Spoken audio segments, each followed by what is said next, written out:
a farm, and they felt tired, so they said, let's go in and see if we can get a room for the night. So they go in, and the farmer says, guys, I'll give you a room, but I only have 2 beds. There's a barn. One of you will have to sleep in the barn. And if 2 of you want to take the beds and one in the barn, you can have it. So they said, okay. So the Hindu sadhu said, you guys live lives of luxury. I'm a very austere man. I'll go to the barn. So he goes to the barn, and 2 minutes later there's a knock on the door. And the sadhu says, look, there's some cows there, and I don't think I really want to be disrespectful and sleep in the same barn with the cows out there. So the rabbi says, I don't know about your belief, I'll go and sleep in the barn. So he goes. 2 minutes later there's a knock on the door. And they say, guys, there's some pigs out there, and I don't think I can really sleep with the pigs in the barn. So the lawyer says, you guys are crazy about your religion. I'll go and sleep there. So he goes to the barn. And 2 minutes later, there's a knock on the door. It's the cows and the pigs. Third story. There's this young Jewish lad. There's a Protestant lad and a Catholic lad going past, and they see a house of ill repute across the road. And so they say, let's just stand here, see who goes in. So as they're waiting for a few minutes, all of a sudden, they see a rabbi going in there. And the other 2 guys look at him and say, look, 10 commandments and all that, but look where he's going. So the young Jewish lad didn't know what to say. Another 5 minutes go, and a Protestant minister is walking in there. And the other 2 guys look at him and say, look, Beatitudes, walk with God, and look where he's going in. Another 5 minutes go by, and a Catholic priest walks in there. And the young Catholic lad says, somebody must be really sick in there. Now, why did I tell you those? To offend particular callings? No. But what is it about a politician? They are makers of laws. And when they violate those laws, we are quick to jump on them. What is it about lawyers? They interpret the laws. They are supposed to defend the laws. And when they monkey around with it and manipulate it, we all think of them as doing something wrong with the institution that they're intended to protect. And what is it about ministers? They talk about a law above the laws, a supreme law that transcends any earthly law. And when they go and do something like that, the rest of the world says, what? You're a hypocrite. You see, the charge of hypocrisy unwittingly is a compliment that vice pays to virtue. The charge of hypocrisy is an unwitting compliment that vice pays to virtue. We all know deep inside that one of the worst things you can say to someone is, you're a hypocrite. Because that stings, that doesn't only attack the person, that actually ends up attacking the very belief system of the person. And so I say to you that no matter how much we talk about truth, how much we talk about the possibility of truth, when it comes down to it, we all realize we had dare not challenge the notion of truth, because the worst thing you can call someone is a hypocrite, which means that person is being untruthful in what it is they actually claim to believe. The man who popularized the phrase, God is dead, Friedrich Nietzsche, whose father was a pastor, and both of his grandfathers being in the ministry, made this comment: the real truth about objective truth is that the latter is a fiction. Every candidate for truth must first be expressed in language, and language is notoriously unable to get us to reality. Words, like a hall of mirrors, reflect only each other, and in the end point back to the condition of their users without having established anything about the way things really are. Truth is the name we give to that which agrees with our own instinctive preferences.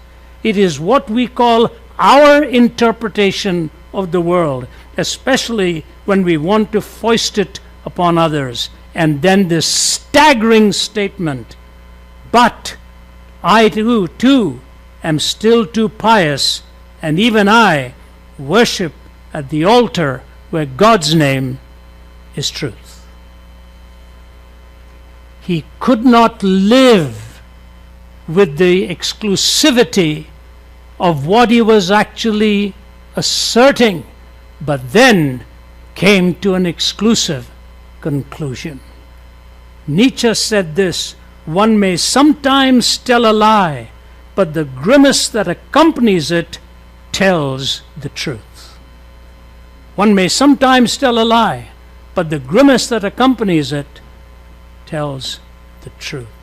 The fact of the matter is, ladies and gentlemen, if any society really came to the belief that there is no such thing as truth, which is what we are flirting with here in the West, calling it the post-truth culture in which we now live, is that a truthful statement? You may as well talk about a one-ended stick than to deny that truth actually doesn't exist. That very statement makes an affirmation of something you claim to be true. Let me give you 4 other simple illustrations on this. In your own life, when you are the victim of a lie, it will sting so badly that the years may go by and you will recognize that you were wronged by something that was not true. Let me give you a very simple illustration. It's almost laughable now, but boy did it ever sting when it happened to me.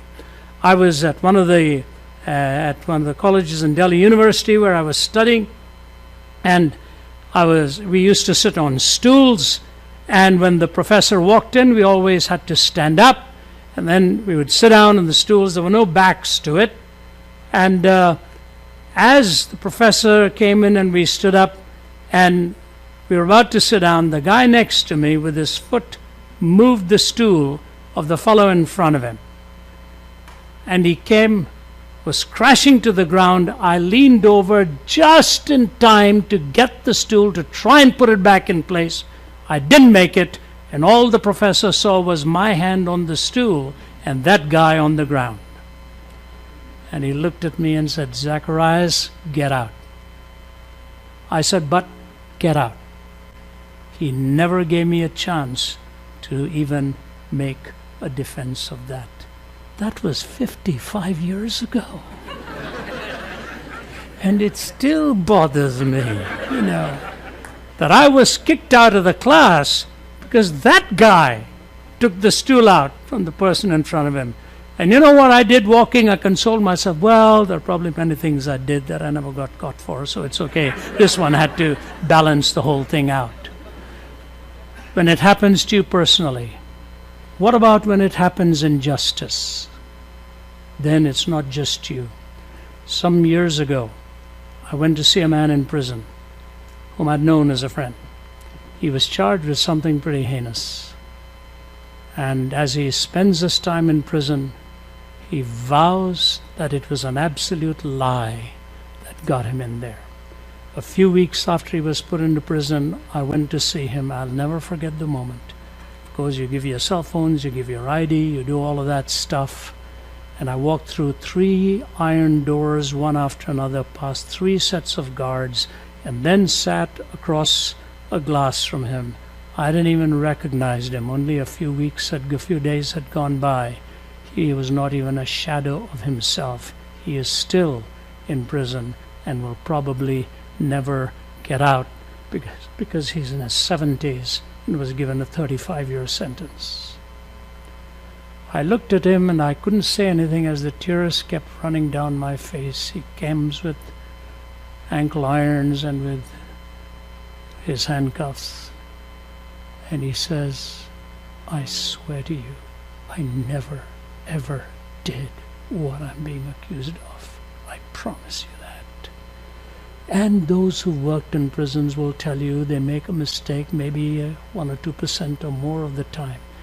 If you are falsely charged with a lie, what do you do then? What if you're incarcerated for something you never did? You will desperately want the truth. In fact, that's what the whole story of the Count of Monte Cristo is about. A man who was falsely charged and then ultimately made his way out and spent the rest of his life trying to avenge. In your own life, or in the pursuit of justice, or in the reality of war, think of how intelligence experts foil methods by spreading a lie. The Second World War at one point hinged on a moment. It's written in the book called The Man Who Never Was. How this ruse of a guy who was thrown into the waters, he had died of pneumonia, floated over onto the coast of Spain. They knew the Nazis would get the body, and in his uniform they had stuffed all kinds of information of a move they were going to make and where they were going to attack in Italy. And the Nazis bought into that lie. It had nothing to do with the truth. But then they said, how do we know this is not a false setup? But they examined the lungs, and there was water in the lungs, and it happened to be that the intelligence people knew they would look into the lungs, and they found a person who had pneumonia with water in the lungs, so it looked like he had actually drowned, and they believed the whole story. And all of the German artillery was moved to a different spot to try and protect this that was made as a plan, and it wasn't a plan at all. Think of how many hundreds of thousands of lives even one little twist of the truth can make. But now this is it, and this is where I want to lean. What is it about the truth that is so important to you and to me? And why is the exclusivity of the truth so ineradicably etched into the very law of non-contradiction? Here's what Malcolm Muggeridge said years ago. In this Sargasso sea of fantasy and fraud, how can I or anyone else hope to swim unencumbered? How can I learn to see through and not with the eye? How can I take off my own motley, wash away the makeup, raise the iron shutter, put out the studio lights, silence the sound effects, and put the cameras to sleep?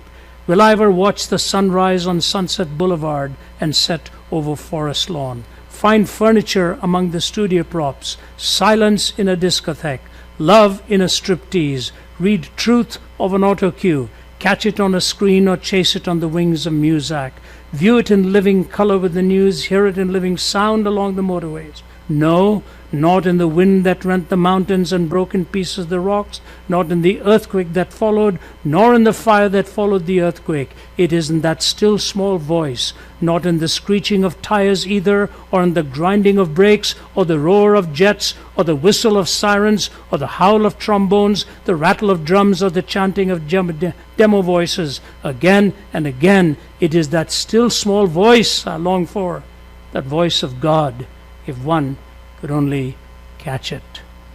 Professor Nicholas Walter Storff, philosopher from Yale, who lost his son in a hiking accident some years ago. Walter Storff, well known to any student in philosophy, writes some of the best books to read in philosophical thinking. When he gets that knock on the door or the phone call to tell him that his son in his early 20s was found as a corpse in his hiking days, it crushed him, and he wrote a book called Lament for a Son.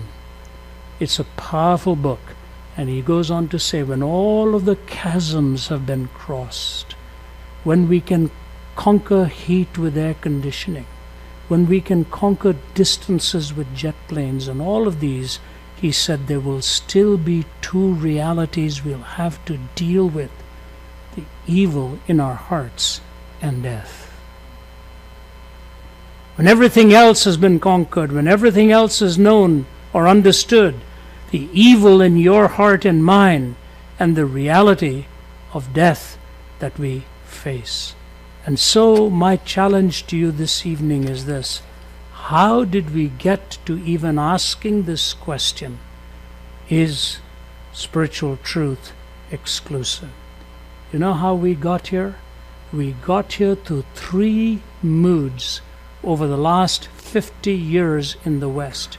And the fascinating thing is today, if you go to even China, they're trying to hark back to their moralist philosophers like Confucius and so on. If you go to India, they're trying to dig their heels deeper into their pantheistic worldviews, as are other countries. We in the West, who prospered by certain presuppositions, were blessed immensely in believing in absolutes and values, where the Judeo-Christian worldview has had its impact. We are the ones questioning whether spiritual truth really is valid, and can these really be true? And if we don't answer this question correctly, may I suggest to you, the days of Western culture as we have known it will no longer have any future, and I'll tell you why. Three moods came about: secularization, pluralization, and privatization. Secularization moved us through a process where religious ideas, institutions, and interpretations lost their social significance. Please hear it again. Where religious ideas lost their social significance in our Western culture. And when you think about that, you think of the very mottos with which we live and with which we exist. I happened to speak at the first Veritas Forum at Harvard University. I think it was either 92 or 93. And the motto of Harvard, of course, is Veritas. And I understand that in the early days it was Veritas Christo e Ecclesia, truth for Christ and the church. There are three major universities with the motto, the truth shall set you free. You go to those universities and ask an average student what precedes these words in the words of Jesus. You will very rarely get an answer. If you abide in my word, you are my disciples. Then you shall know the truth, and the truth shall set you free. We have become so secularized that we don't even know from whence we gain our maxims. The motto at Oxford University, the Lord is my light. Wow. The Lord is my light. Ask an average student there how free you can be to hold on to your Christian convictions in any public proclamation or a public statement. Religious ideas, institutions, and interpretations have lost their social significance. What happened as a result? What happened as a result is we now are in the quicksand of moral reasoning where we no longer know how to define what shame is legitimate and what shame is illegitimate. My daughter Naomi works in rescuing women and children from the sex trafficking industry. A few weeks ago, I was talking to an 18-year-old young man in a particular city that I'll leave unnamed. And his father had contacted me because his son was struggling with suicide. I came to know Christ on a bed of suicide in Delhi when I was 17 years old. And so he said, would you please talk to my son? So I called his son, and I said to him, as we were chatting, very articulate, very gracious young man. And then I said, can I ask you when this sense of hopelessness came? He said, yeah, I can tell you when. I said, when was that? He said, when I got into pornography. I said, wow. I said, how old were you when you got into pornography? Are you ready for this? He said, I was 8 years old. I was 8 years old. Think of the industry today that dehumanizes men and women in the process of titillating feelings and responses, which actually lodges in the mind of a person the impossibility of any one human being to ever satisfy them. That's what it does, because it invades the imagination through the back door of pictures where you're actually looking at a form such and such that it would affect possibly your marriage with serious consequences, because it is no longer a person you love, it is a feeling you're pursuing. And so secularization, having gone into the quicksand of not being able to define moral reasoning, we cannot define it anymore. And that is just one simple illustration I give to you. But then we move to pluralization. And when pluralization took place, we have a competing number of worldviews available to its members, and no one worldview is dominant. This is where the question of religious truth actually comes in. A competing number of worldviews with no particular worldview being dominant. How do we find out in a pluralistic culture? Hear me carefully, please. What is worth conserving from the past? Because culture is really part of a collective memory and collective values with shared meanings of the past. Collective memory, collective values with shared meaning from the past. So secularization moved us into the quicksand of no moral reasoning. Pluralization is moving us into the quicksand of the loss of logical reasoning. How do we arrive at the truth anymore? How do we know what is true? As Abdu has so clearly stated. You see, many of these worldviews have wonderful ideas to share, but the claims of Jesus are very unique. For example, Buddhism is non-theistic, if not atheistic. It is non-theistic, if not atheistic. Today, a former Buddhist early in the morning wrote to me and said, "Can you help me understand a little more of the person of God and who he is and what his characters are?" She herself had given her life to Christ and saw the difference. Secularization led to loss of moral reasoning. Pluralization led to the loss of logical reasoning, which led to privatization. And this is where higher education will have some big questions to answer God for. We have evicted God from the education process. You know, why is it called a university? Because it was intended to bring unity in diversity. And why did the Greeks bring it about? Because they were looking for episteme, the truth from where we get epistemology. And the fact of the matter is, abstract reasoning stops with abstract propositions. A personal, moral first cause places personal, moral value upon your life and mine. And so, what is the breaking point? The breaking point really comes down to this. How are you going to find meaning if there is no truth in spiritual matters? You're not going to find it just by being a good physicist or a good doctor or a good, even for that matter, metaphysician. I remember a student in Burlington, Ontario stood up and said to me, he said, "I'm a scientist, as science is the queen of the disciplines. And I believe that's all we really need. We don't need anything more than that." I said, "That's fascinating." I said, "What of the pure sciences gives you the imperative to tell the truth about your findings? What in the pure sciences gives you the imperative to tell the truth in your findings?" I said, "That's not physics now, that's metaphysics. You're moving into ethical theory and ethical reasoning." When Stephen Hawking wrote his last book, somewhere I think around page 8 or something, he made the comment, "Philosophy is dead. Philosophy is dead." What an incredible statement. Theologians didn't have to respond to him. The whole philosophy department went after him. And the chairman of the philosophy department at Cambridge said, "Maybe somebody needs to tell the oracular Professor Hawking that he has not kept up as much with our discipline as we have with his." Maybe somebody needs to tell the oracular Professor Hawking that he has not kept up with our discipline as much as we have with his.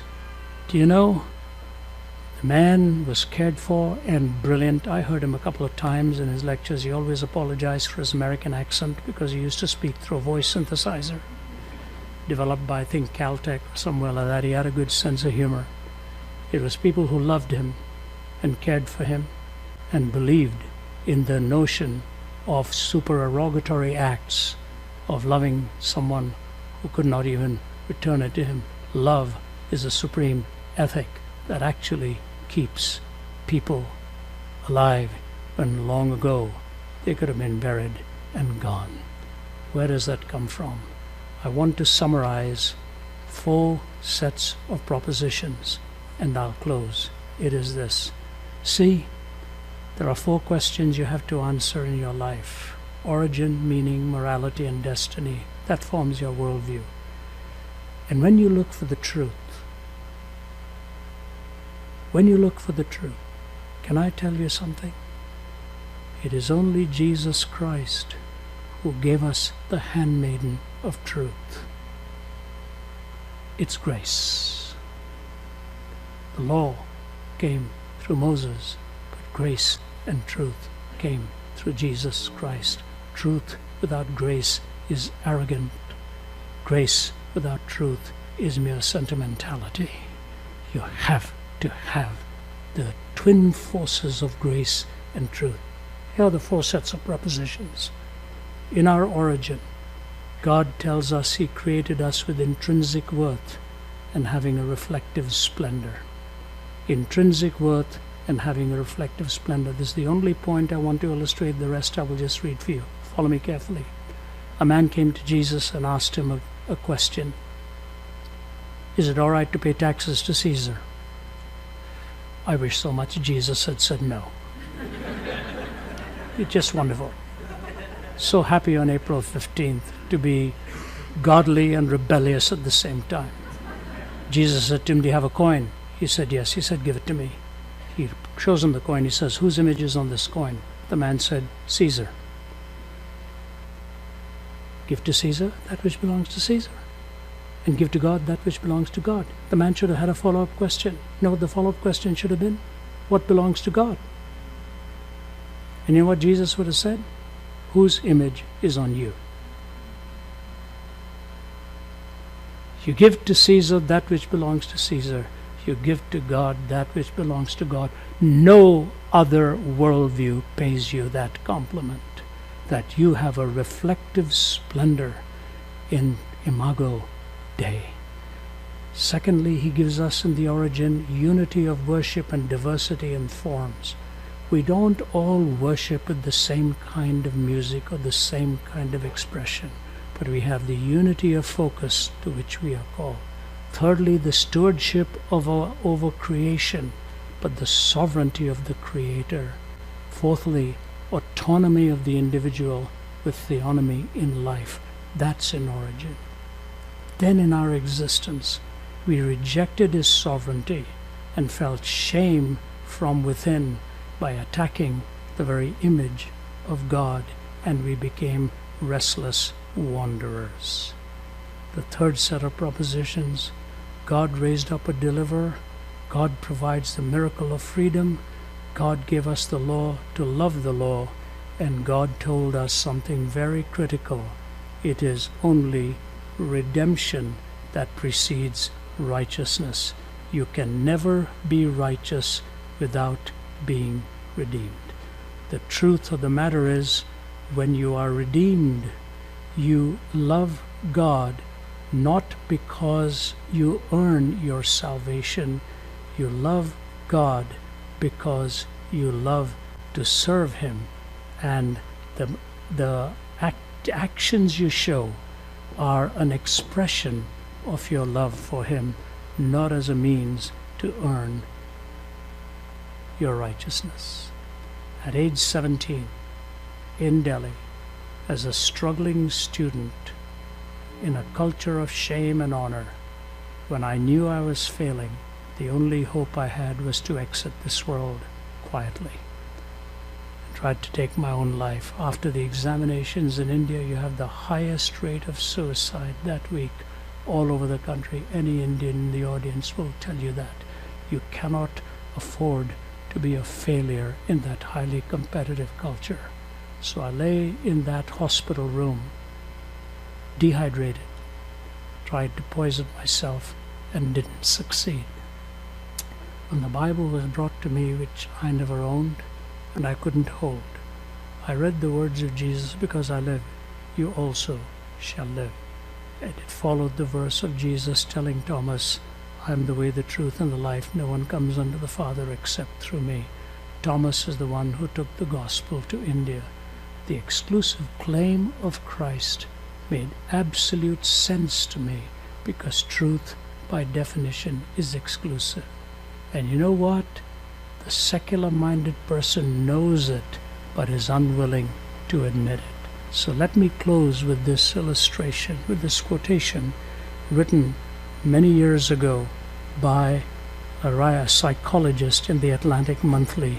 He interviewed scores of people on how they were finding happiness, and he closes with this, talking to a couple called Abby and Mark.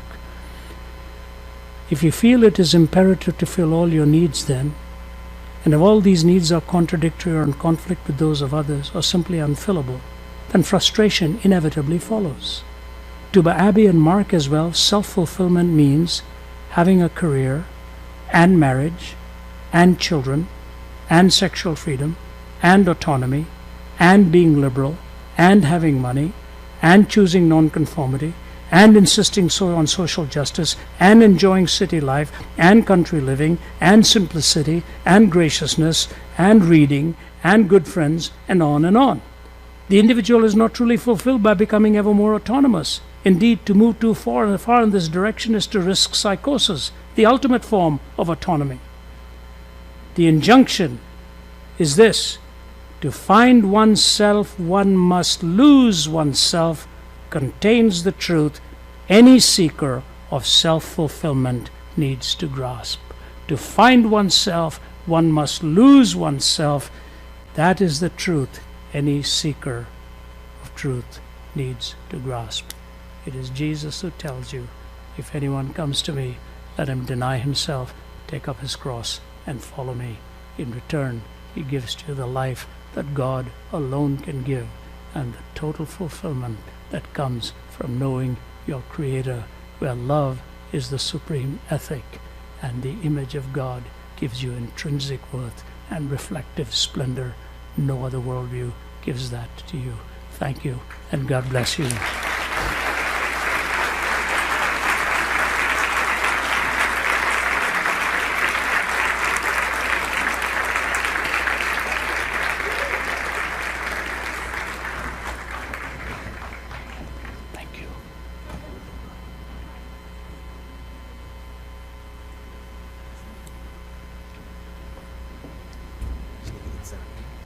So I'm so sorry.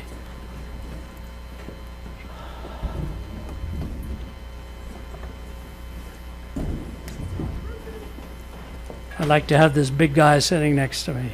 Ravi, do you want prayer? Please. Good evening, everyone.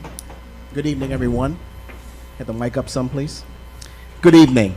I'm Michael Vaughn. I'm Interim Vice Provost for Diversity and Inclusion here on campus. And it's an extreme honor to be here today and to hear the words from Abdul and Ravi. But now comes a time when we really can engage in some rich discussion. I think Abdul talked about the fact that this whole issue of being indifferent is not a good thing. It's really about this engagement to answer the questions of our day and the questions of our age that really can make a difference. So I'm getting set up here, but let's start off with something. I have a kind of a brief question. I hope it's brief. The title of our time together tonight is "Are Spiritual Truths Exclusive?" I think we interchanged that a little bit during some of the discussion. Are religious truths, okay, exclusive? Is there a difference between religious truths and spiritual truths? I think the terms can be interchangeable, and one of the things I think Abdul pointed out, at least we've done so in our writings, all religions are exclusive, all of them. Hinduism will never compromise on karma and reincarnation. And of course, we know Islam is exclusivistic. Buddhism was born because Gautama Buddha rejected two fundamental tenets of Hinduism, the authority of the Vedas and the caste system. Buddha would have nothing to do with the caste system, which was intrinsically tied into the reincarnational process. So the reincarnational process of Buddhism actually is slightly differently nuanced to the way the Hindu reincarnation ideas. That's why in Buddhism, technically, it's more called nirvana, not willing, not wanting, you lose desire. In Hinduism, it's moksha, or release. You break the cycle of rebirth. So both of them believe every birth is a rebirth, one seeking the extinguishing nirvana, the other one also total release. So first of all religions are exclusive.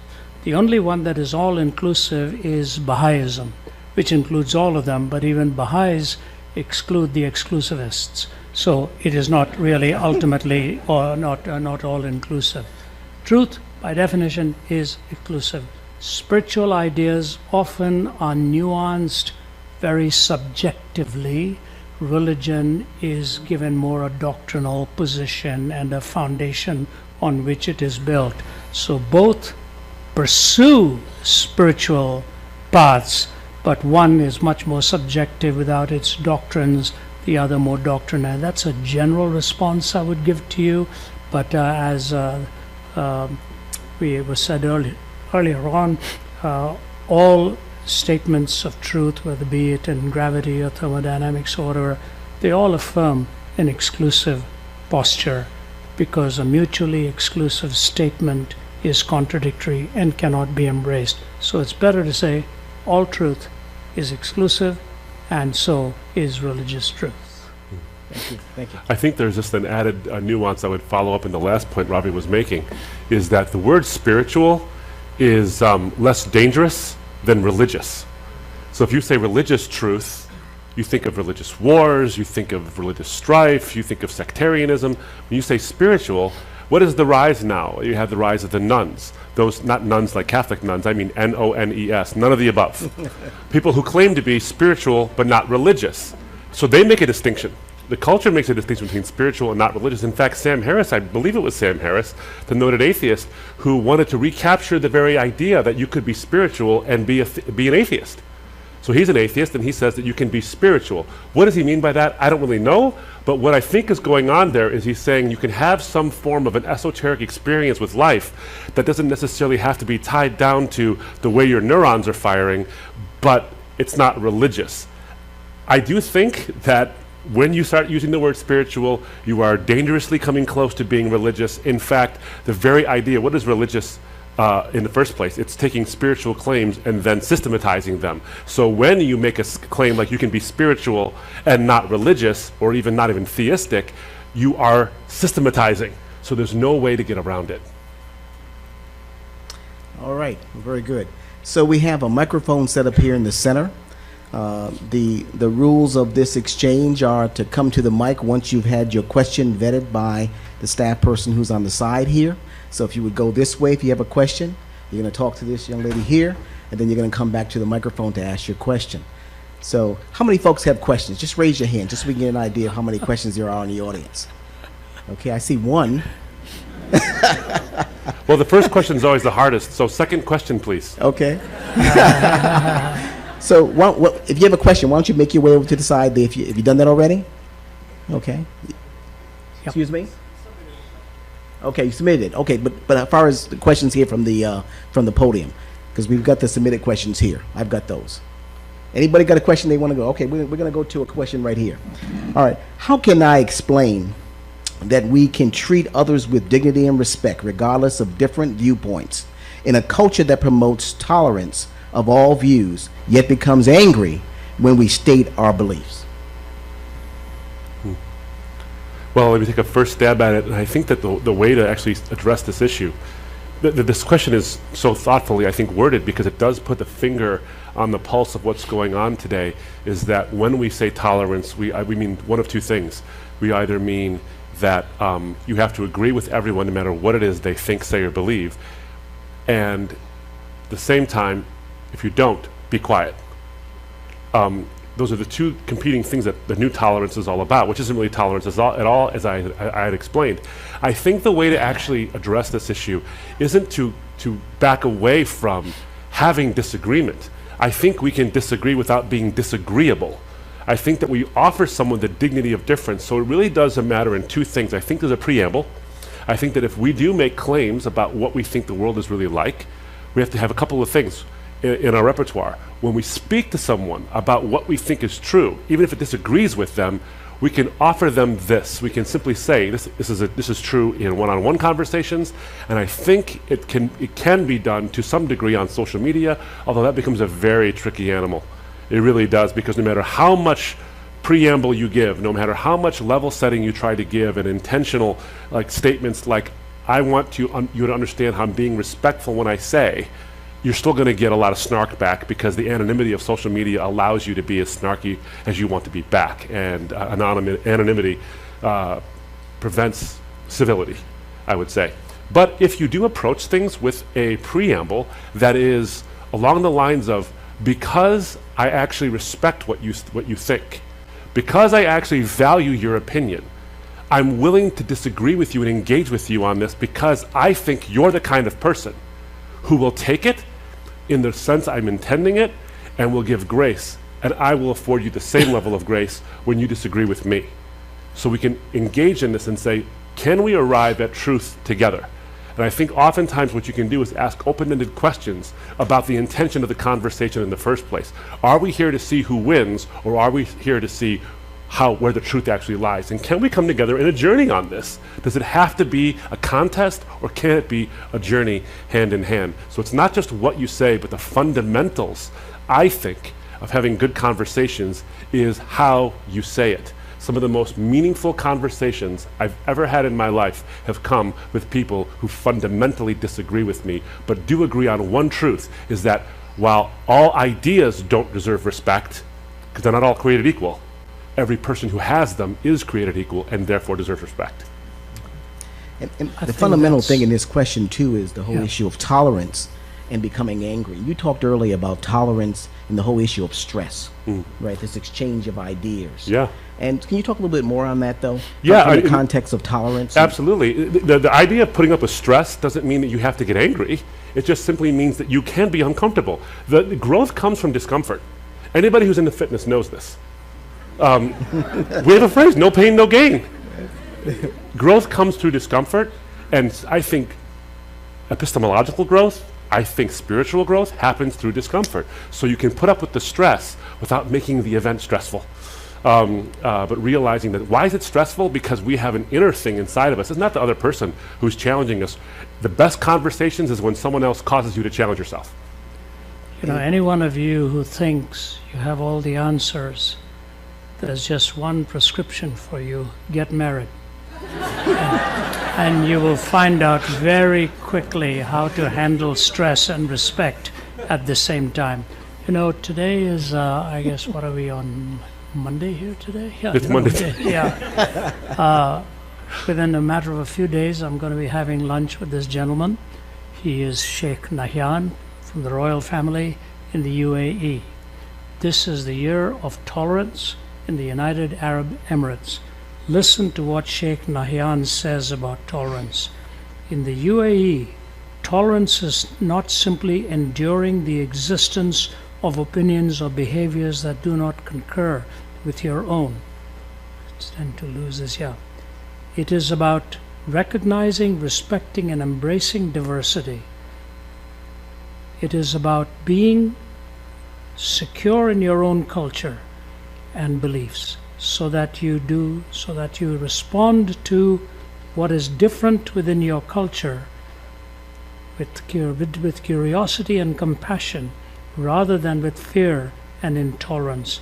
To be tolerant, we need to be genuinely concerned for the welfare of our fellow human beings and to take action based on those concerns. Recognizing and respecting are two phrases he uses here. He is a Muslim gentleman. I am a Christian. He is the president of Sheikh Zayed University. He attended a lecture that I gave and invited me to come and give that lecture at Sheikh Zayed University. He wrote after that and said, I have made a copy of your entire talk and distributed it amongst all of my relatives. He's an Oxonian, he's graduated from Oxford. We are worldviews apart. I'll be his guest for lunch in a week, and I have no doubt we'll be talking about things on which we differ, but we'll be doing that with respect and with dignity for each other. This is something we have lost in the political arena. We have lost it in our culture, in the public arena. I don't have to agree with everything that the rest of the persons I meet with believe, but I have to respect them for the right to believe, and in the end, truth will win out. You see, a truth is a truth even if millions do not believe it. A lie is still a lie even if millions affirm it. So truth at the end will win out, and I pray that you will pursue the truth. And why am I a follower of Jesus Christ? He's the only one who claimed to be the incarnation and the embodiment. I am the way, the truth, and the life. Pilate, representing the political power of Rome in that time, asked the most important question he could have asked, and he was asking it from the most important person he could have asked it from. He looked at Jesus and said, "What is truth?" and never waited for the answer. That's the most ironic passage you can read. Don't make the same mistake. If you really want to follow the truth, go where it leads you, and where there's correspondence with statements and coherence as a whole. And I believe in the person of Christ you find that. All right, all right. We're going to go to our first question right here. All right, so as a millennial, growing in a culture that is increasingly more pluralist and post-truth, as you guys spoke about, maybe in conversations you guys have had, discipling or teaching people from our generation, what is the most effective way you've seen to spread the gospel and to share the gospel with people who are raised in a culture that's just increasingly like, the gospel makes so many exclusive claims, and immediately there's like so many red flags that can come up. What is the most effective way that you guys have been able to share? Does that make sense? Mm-hmm. Thank you. I'll go first and let Abdul follow here too. The most important thing is to be a good listener. If you just start talking to a millennial without even listening to them, you've already lost them, because they want the respect of being heard. And as you're listening, ask the right questions at the right time. What are some of the things that the millennials really fight for and argue for? One of the things is justice. And there's nothing wrong with that. Justice was one of the virtues in Greek society. In fact, Plato said justice is the firmest pillar of good government. But I remember speaking at the United Nations prayer breakfast many years ago, and they asked me to speak on a search for absolutes. And I know they're big on justice. So I said, where are you looking for absolutes? You're looking for it in 4 areas: evil, justice, love, and forgiveness. Am I right? Evil, how to define it? Justice, what does it mean? Love, you love your family, you love your loved ones, and when you blow it big time, you want to be forgiven. Am I right? They nodded.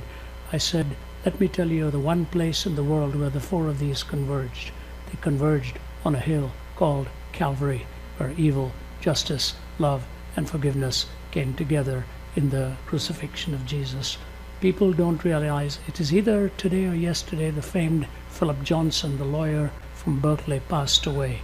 And one of the statements that caught his attention in his path to conversion was what Plato said. He said, if a perfect person ever came into this world, humanity will crucify him. If a perfect person ever came into this world, humanity will crucify him. Did it ever turn out to be true? Be a good listener, think of the arguments, listen to the arguments, and point them to the person of Jesus, who fought for the underdog, who fought for justice, who understood what true liberation is about and true freedom is actually. So be a good listener. That would be my thought. Abdul. Well, I would say, it's interesting. This is a great question because oftentimes people think that the Bible is this outmoded, outdated book that the more technologically advanced we become, the more socially evolved we become, the less and less relevant the Bible becomes. Yet it actually answers the questions of this generation 2,000 years before we even asked them. So I look at Colossians chapter 4, verses 5 and 6, and you see what the way the Apostle Paul answers the question you just asked. He says, walk in wisdom toward outsiders, making the best use of the time. In other words, what he's saying is answer the questions they actually ask. I think too often, and apologetics has a bad rap in this sense, is that apologetics isn't the art of being sorry for something, but it sometimes becomes the art of making somebody sorry they asked. Because we don't answer the questions they're actually asking. So someone comes to you. I'll give you an example. I remember I was asked to speak to a Muslim gentleman at his house. And I walked into his home, and you make all these assumptions. When I say Muslim, a bunch of different images pop into your head about what they believe, how they practice, all these things. Turns out this fellow was actually an agnostic. He was culturally Muslim at best, and listening, as Ravi had said, listening actually revealed what his real question was. His real question was, how can there be a God of justice when all the world is all about injustice? Wouldn't he have made a just world? That's not a question a Muslim would ask a Christian normally, but it was the question this one asked. Because I listened and was fortunate enough to just have not opened my mouth quickly enough to let him speak in the first place. So he says, make the best use of the time. In other words, answer the questions they're actually asking. Then he says, when you do speak, let your speech be gracious, seasoned with salt, so you may know how you ought to answer each person. Not each issue, each question, each controversy, or each political issue of the day. He says, answer each person. See, you're not if you're a Christian and you want to answer people's questions. By the way, if you're anybody and you want to answer people's questions, don't answer questions. I know that sounds weird from a guy who's answering questions for a living. But don't answer questions. Answer people. Because questions don't need answers. People need answers, and they use their questions to get them. So understand and listen carefully to what the questions are. But I think in a post-truth world, back to the heart of your question really, is in the current culture, because you're listening to somebody, you're affording them that dignity, and everyone's looking for it because we constantly seem to be robbing each other of it all the time. And so you will shatter a stereotype if you just don't say anything. Just say, tell me your story. I want to hear, why do you care about justice? A young man was outraged at racism. And I asked, and he was an atheist, and I asked him a question, says, can you tell me what justifies your outrage? If I'm just a chemical machine and you're a chemical machine, is there anything moral about me when I actually remove you from the picture because you're in my way? Or is there something about us that's more intrinsically valuable? You have a strong sense of morality. I can see it, I told him. I said, but what justifies your deep, strong sense of morality? We connected on an issue of agreement, but we used that agreement to talk about our differences in a non-disagreeable way, because we had a firm commitment to the same thing, in one sense. So listen, and then when you do speak, speak graciously. In a post-truth world, what is a post-truth world? A post-truth world is one that elevates feelings and preferences above facts and truth. We don't deny that truth exists. We simply put it on the bottom shelf. The ones that we really care about are actually our preferences. So truth exists, but we don't care unless it happens to mesh with our preferences, in which case we do care. The problem with that is this, and this is another way to reach this generation, is that this generation is becoming increasingly pragmatic. In other words, but I believe what works. And the problem with post-truth is it doesn't work. And in one of the most fundamental ways it doesn't work is in society. If preferences matter more than truth, and I'm autonomous, which is we talk about freedom all the time, but we stopped talking about freedom a long time ago. Now we're talking about autonomy. Freedom is different than autonomy. Freedom has boundaries. Truth is one of those boundaries. And morality is one of those boundaries. Autonomy is the ability to do whatever you want, whenever you want, in whatever way you want. So the problem is this: if I'm autonomous and another person's autonomous, and I have preferences, and those matter more than the truth, and that person has preferences, and their preferences matter more than the truth. When two autonomous, preference-seeking beings come together and their preferences don't match, who is going to win? If truth is on the bottom shelf, truth won't decide. What will decide will be power. And isn't it ironic then, in our quest for autonomy, someone gets enslaved? And I think if you can point that kind of thing out, ask the questions, hear the issues they're actually wrestling with, and then point out that a post-truth world doesn't actually get you anywhere. It gets us exactly what we're trying to run away from. Then I think they'll be willing to listen to the hope that truth can bring, and they stop being post-truth, and they start being embroiled in truth and soaked in truth. I think that's the way to do it. Thanks so much for your question. And that's our first question. All right. So, as you come forward with your question, please make your question as brief as you can. I mean, get right to the point, and then we're going to have our panelists kind of jump right into it. You have made a powerful case for the necessity and exclusivity of spiritual truth. And yet, throughout history, most people and cultures have perished without ever having it. Given that it seems God has allowed most people to live and die believing lies despite their need for truth, how can you demonstrate that you are different, that you in fact have the truth? Go ahead. Okay. All right. That's a great question. And I love the way you worded it, by the way, so thoughtfully worded. I think that this is not only a philosophical question, because you've asked it in a very philosophical question, but it also stings a little bit, doesn't it?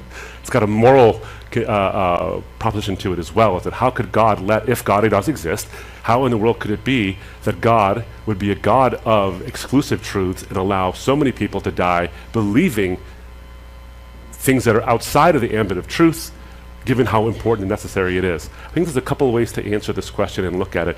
Is that one is that when you look at the Christian faith, there is this sense, and Paul talks about this in Romans and in other places, where there is this sense in which the moral law and the recognition of God's existence is available to everyone. So within the Christian perspective, you have two essential revelations. You have the revelation of the world, or what's called the book of nature, or the natural world that reveals God's existence. And then you have the special revelation, which tells you more of a specialized, nuanced view of what that God is like. So what I would argue is that everyone has two realities in their life that everyone knows intuitively and doesn't need necessarily a book to tell them, but does actually get it augmented by a special revelation that does tell them this.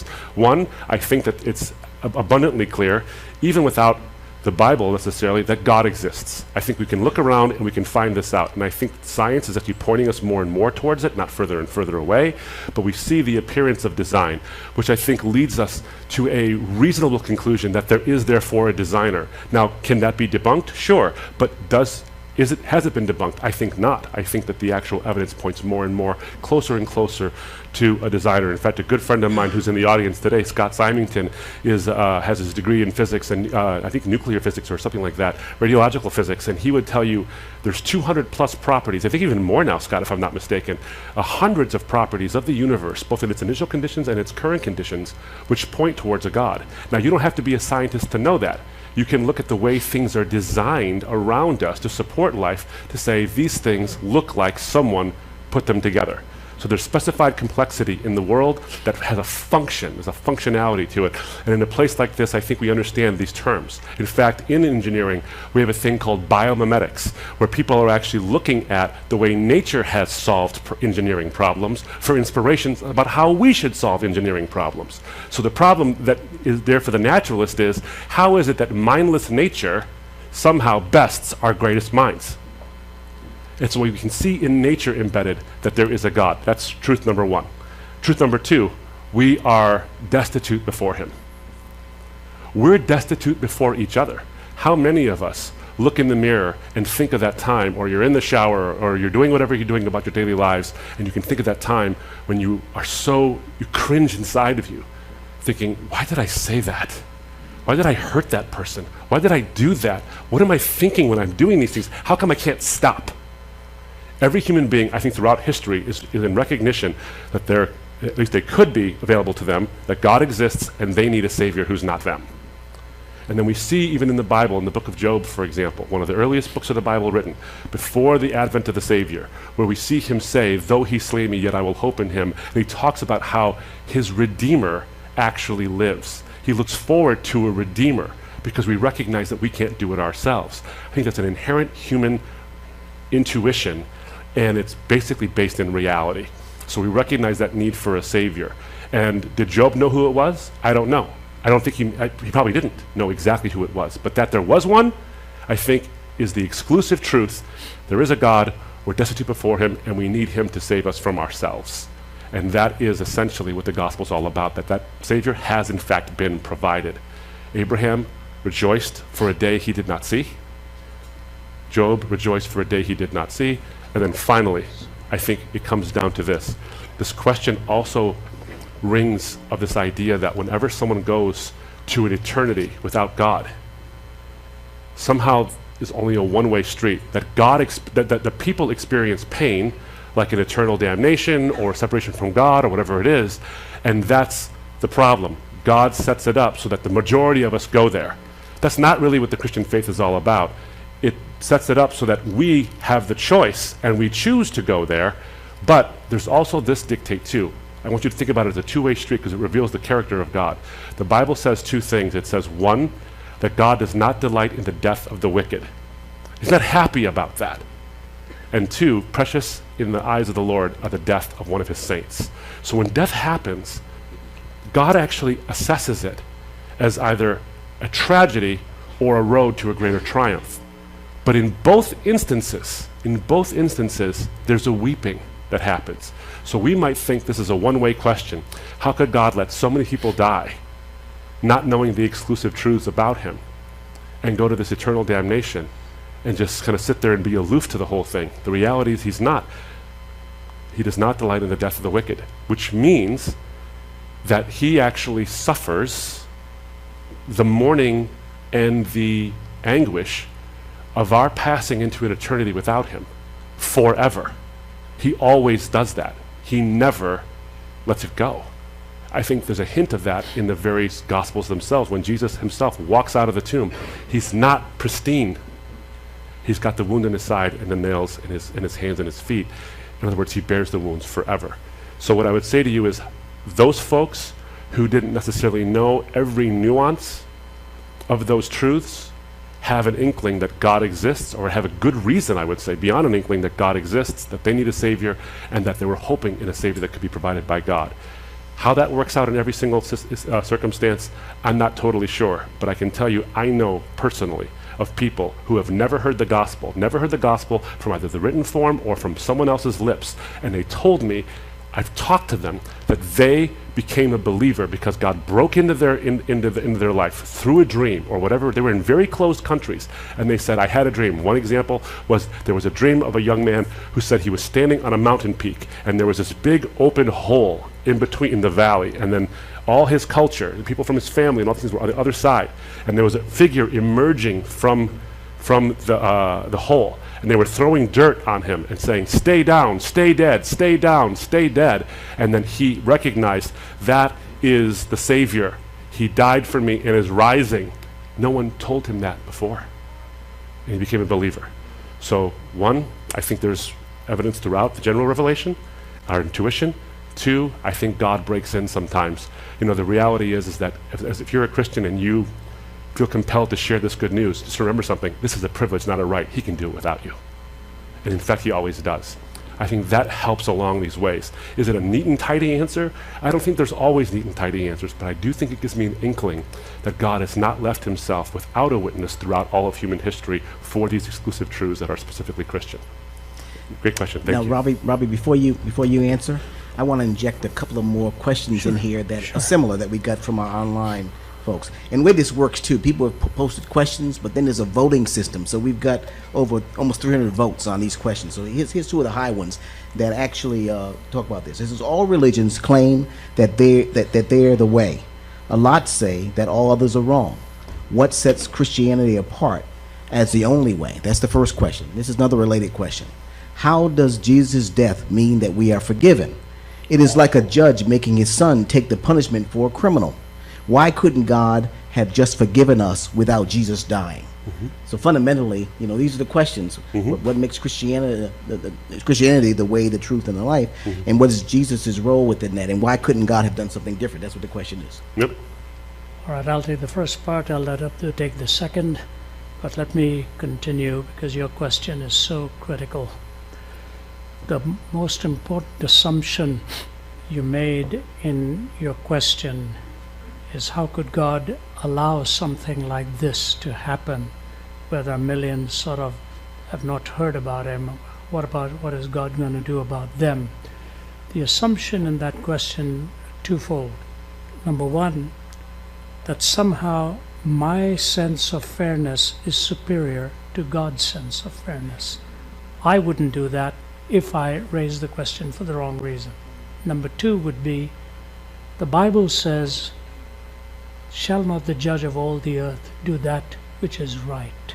So you can rest in the confidence that God will never be unfair, God will never be unjust, God will never have a value that is inferior to ours. Paul says in Romans 1, the wrath of God is being revealed from heaven against all the godlessness and wickedness of people who suppress the truth by their wickedness, since what may be known about God is plain to them, because God has made it plain to them. For since the creation of the world, God's invisible qualities, his eternal power and divine nature, have been clearly seen, being understood from what has been made, so that people are without excuse. So let me hitchhike on what Abdu has said. There's a powerful book written years ago by a man called Baldwin Lindley, and the book is called The March of Faith.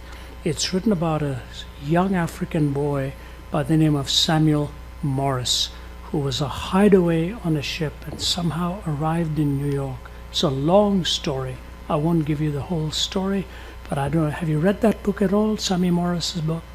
He ended up at Taylor University, where my son Nathan, who's here tonight, went to Taylor University in Upland, Indiana. Sammy Morris went to Taylor University. The auditorium, one of the residences of the auditorium is named after Sammy Morris. He had never heard of Jesus till he came to the United States. And when Samuel Merritt, the preacher, met him and talked to him about Jesus, he said to him, at last I know his name. I know it is he who I was looking for, because I needed a Savior. And you and I think, will be surprised in heaven when we get there to see how many people had the Word of God revealed to them in a way that transcends your voice and mine. The fastest growing church in the world for many years has been China, where the Bible had been banned. China is no longer the fastest growing church in the world. The fastest growing church in the world today is in Iran, and the fastest group of conversions taking place is amongst Iranian women. And there the Bible also, if you are caught with one, could get you into serious trouble.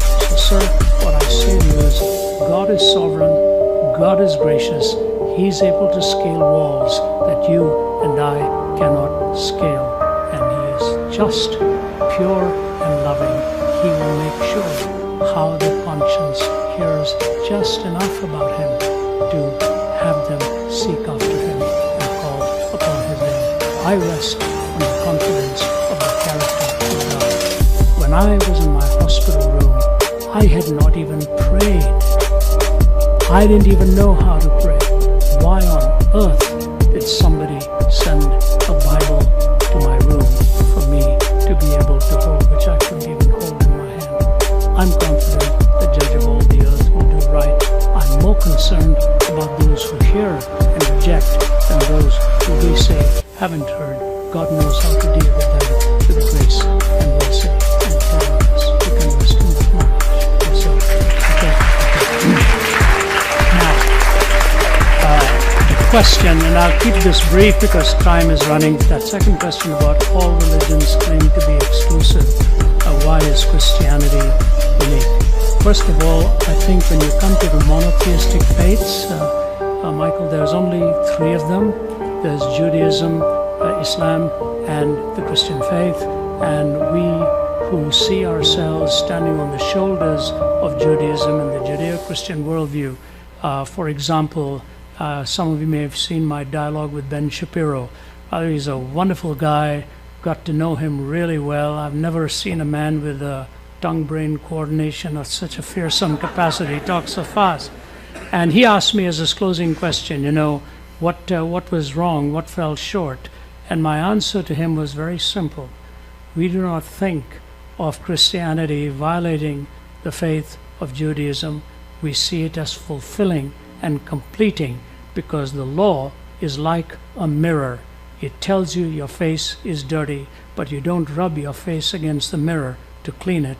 You go to the faucet to wash your face. And so the law told us our hearts were dirty. The blood of Christ cleanses us and provides that cleansing. So it is by grace that we are saved and brought to Christ.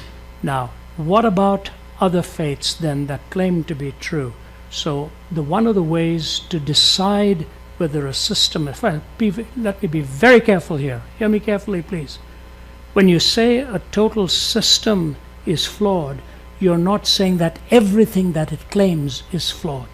There are truthful statements in every worldview, but as a system, one of the men who used to work in our home for the first movie that he ever wondered why he'd paid the money to see it, because he was looking at the wrong side of the wall. He was looking at the beams of light coming out of the holes in the wall and said, why have I paid money for it? And he turned around and saw the faces. So the beams of light across history ultimately point to the person of Jesus. So one way to discover whether another system is truthful or not is to find out what are the flaws and errors and contradictions within that system.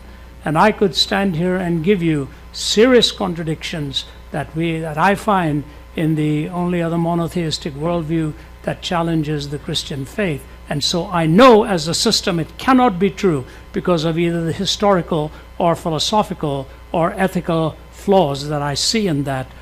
There are three tests for truth: logical consistency, empirical adequacy, experiential relevance. Logical consistency, empirical adequacy, experiential relevance. In the person of Jesus Christ, you see his teaching logically consistent, you see the empirical evidence of it, and you see the existential relevance. Let me give you one case of empirical evidence. Think with me for a moment now. Think carefully.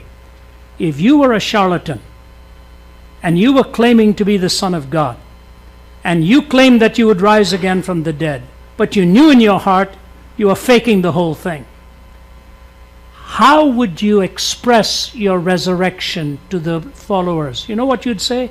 When you kill me, because he said he was going to die. He knew he was going to be crucified. Peter said, how can you say this? He knew he was going to be crucified. Here's what he said: I will bodily rise again. If Jesus were a fake, he would never have said that. You know what? I come from the East. I know what he would have said. You know what he said? I will spiritually rise again. How on earth would you ever falsify that? Because if you presented the body, but he spiritually rose again. But that's not what he said. I will bodily rise again. If he were a fake, he would never have given that empirically falsifiable or verifiable claim. Secondly, the testimony of a woman in that day was not accepted in court. How brilliant of our Lord to first reveal himself in his resurrection to the women. Wow is right. How brilliant for him to do that of those whose testimony was not even accepted in a court of law. The guys were hiding around like a bunch of frightened guys. The women went to the grave, saw him and said, come and see.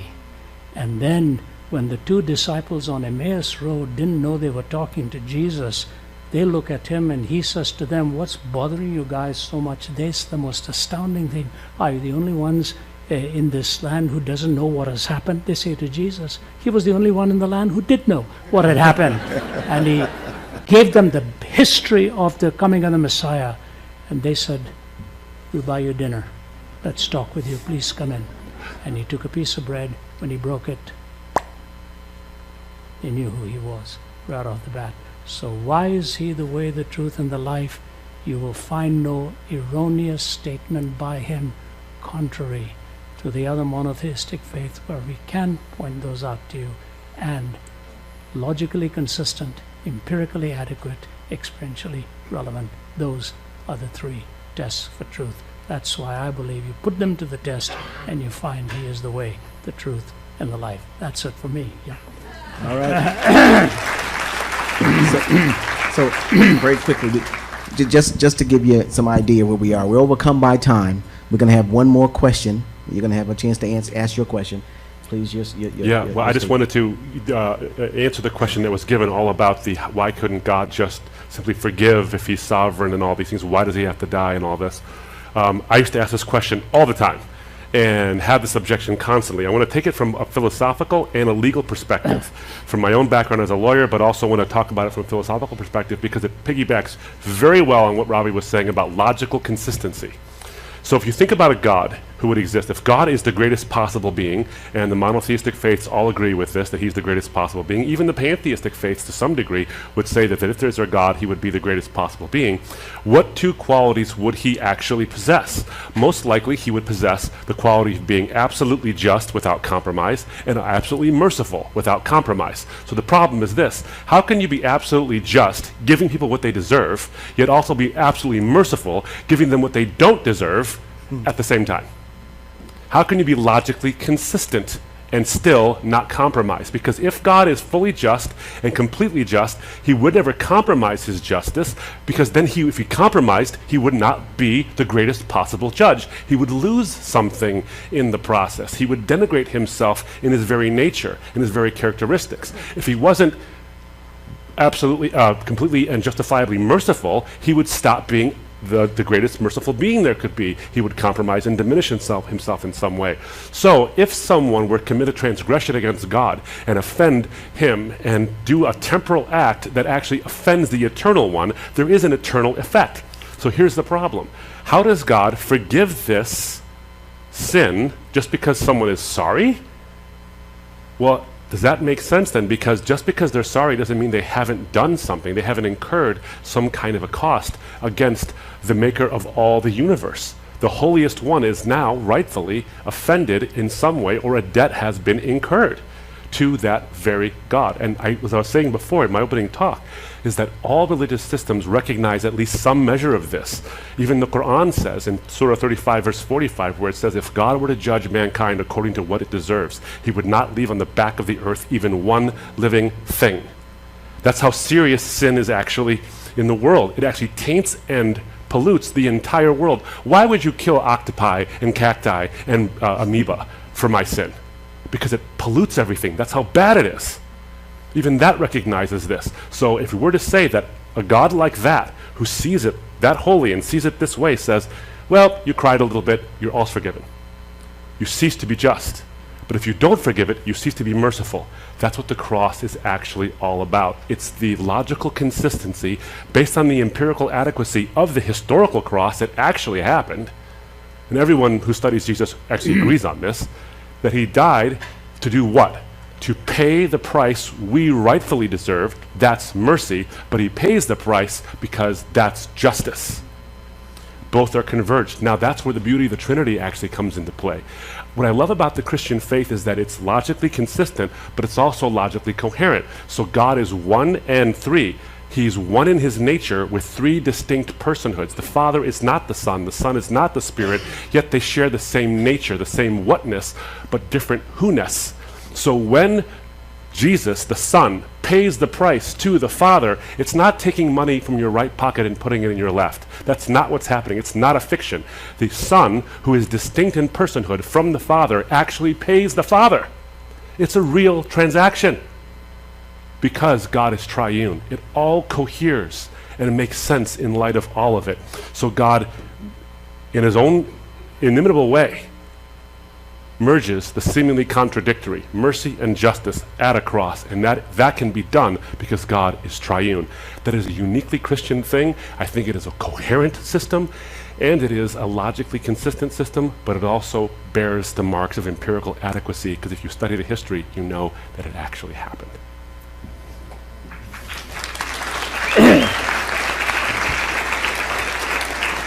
So we have our last question here, please. This question is for Brother Ravi.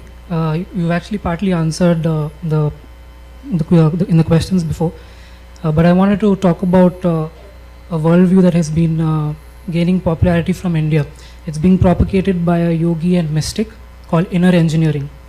So the whole idea of this worldview is that the key to attaining boundless joy and experiencing ultimate freedom is by looking within and tapping into human intelligence unsullied by memory and boundaries. Inner engineering, through deeper forms of meditation, claims to give one perfect control of destiny and assures limitless peace and happiness in this world. You have often said that by just grabbing the finger of truth, we conclude that we've grabbed the whole fist. How would you respond to this so-called spiritual technology? And do you have any advice of how we should reason and test before we believe? What is the technology portion of that answer? Because the other part of the answer has gone back for millennia. So looking inwards and going into the ultimate state of consciousness, where does the technology come into that? That I'm missing that. It's being called as spiritual technology. Okay. Yeah, that's why it'll sell in India. Yeah, because we love technology out there. You're right. So many books are written on this, of course, going back to the 60s and 70s, Maharishi Mahesh Yogi came with his transcendental meditation. Then Guru Maharaj Ji came with his teaching, and so many have come along the way. The fundamental flaw with all of that is that the more you look inwards, the more you see what you really don't like in there. So how can that which you really don't like be the answer by lifting up your own bootstraps in an ethical theory of some kind? Sri Sri Ravi Shankar also has the same idea, and I'm sure you've read some of them. Same idea was with Sai Baba and all of them. They have the basic metaphysic out there. The interesting thing is, not one of them has gone back to the roots of their own scriptures, because they are trying to blend monism with the one ultimate impersonal reality with some kind of a divine sense that you have within you. But when you read the Bhagavad Gita, what you see in the Gita is Krishna talking about the need for a sacrifice, the Prajapati, the need for a sacrifice. And the more we look inside, the less we actually find answers there. Now, I want to say this very, very carefully. Why is it in a system that tells you the answer is in you, it also incorporates a system which actually tells me I am superior to you? Do you follow what I'm saying? I don't want to get too deep into this. I have to be very careful here. Why is it that I can find the answer within myself, but when somebody else is really, really suffering and struggling, I look at them and say, you are really paying the karmic price for what you did in your previous life. So I'm going to tie this all together. I'm going to give you a little illustration that's absolutely true, and then a closing statement. Thank you for staying with us. But this is where religious truth, comparative truth comes in. By the way, when Abdu talked about Jesus dying on the cross, that's one thing Islam doesn't avow.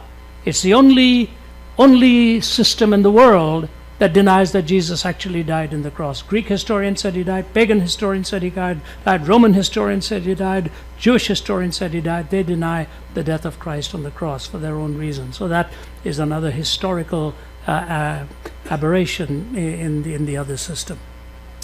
I was invited to have lunch with this person, okay? I didn't know who she was. But not meeting with her alone, I had somebody else with me in a conversation. So we sat down. She's attractive young gal, worked in a particular place, I won't say what, and she married this guy from a lower caste. Okay, those were her words.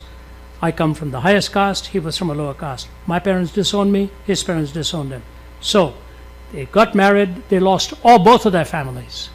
She was transferred to another city. Things went wrong there, and her interests went elsewhere. He would go to visit. I'm just telling you the story the way it was told to me, okay? And he goes to visit and finds out what's happening. And he says, how can you do this to me? I lost my family. You lost your family. Now you're turning your back upon me. Finally, she said, look, I can't engineer something that I don't have. We just have to break it up. So he says this to her, will you do me a favor? Since we're never going to see each other again, let me put my head, put a pillow on your lap, let me put my head on that pillow for just 30 minutes. I just want to lie there and close my eyes. I love you so much. I just want to be near you. I promise I will not touch you. Just let me put my head on your pillow and close my eyes for 30 minutes. She just looked at him. She said, and you'll never come back? He said, no, I'll never come back. I'll never come back to see you. Won't bother you again. He said, okay. He stepped out of the room to the restroom for a moment, came back, put his hand on the pillow. A few minutes later became violently ill, started to throw up, looked crazy. Long story. He passed away literally having consumed some poison on her lap. I said, why are you talking to me? I want to hear your heart in this. She said, I've never had peace since that day. I said, who else have you talked to? Because I want to hear what you have gone through personally over this, okay? Whatever happened is so painful. She said she went to see a sadhu, a meditator. He meditated with her for some time and said, I have the answer for you. In his previous life, he raped a young gal, and this was his karmic inheritance in this life. You are free. You are not guilty for this problem at all. It has nothing to do with you. He is paying the price for what happened before.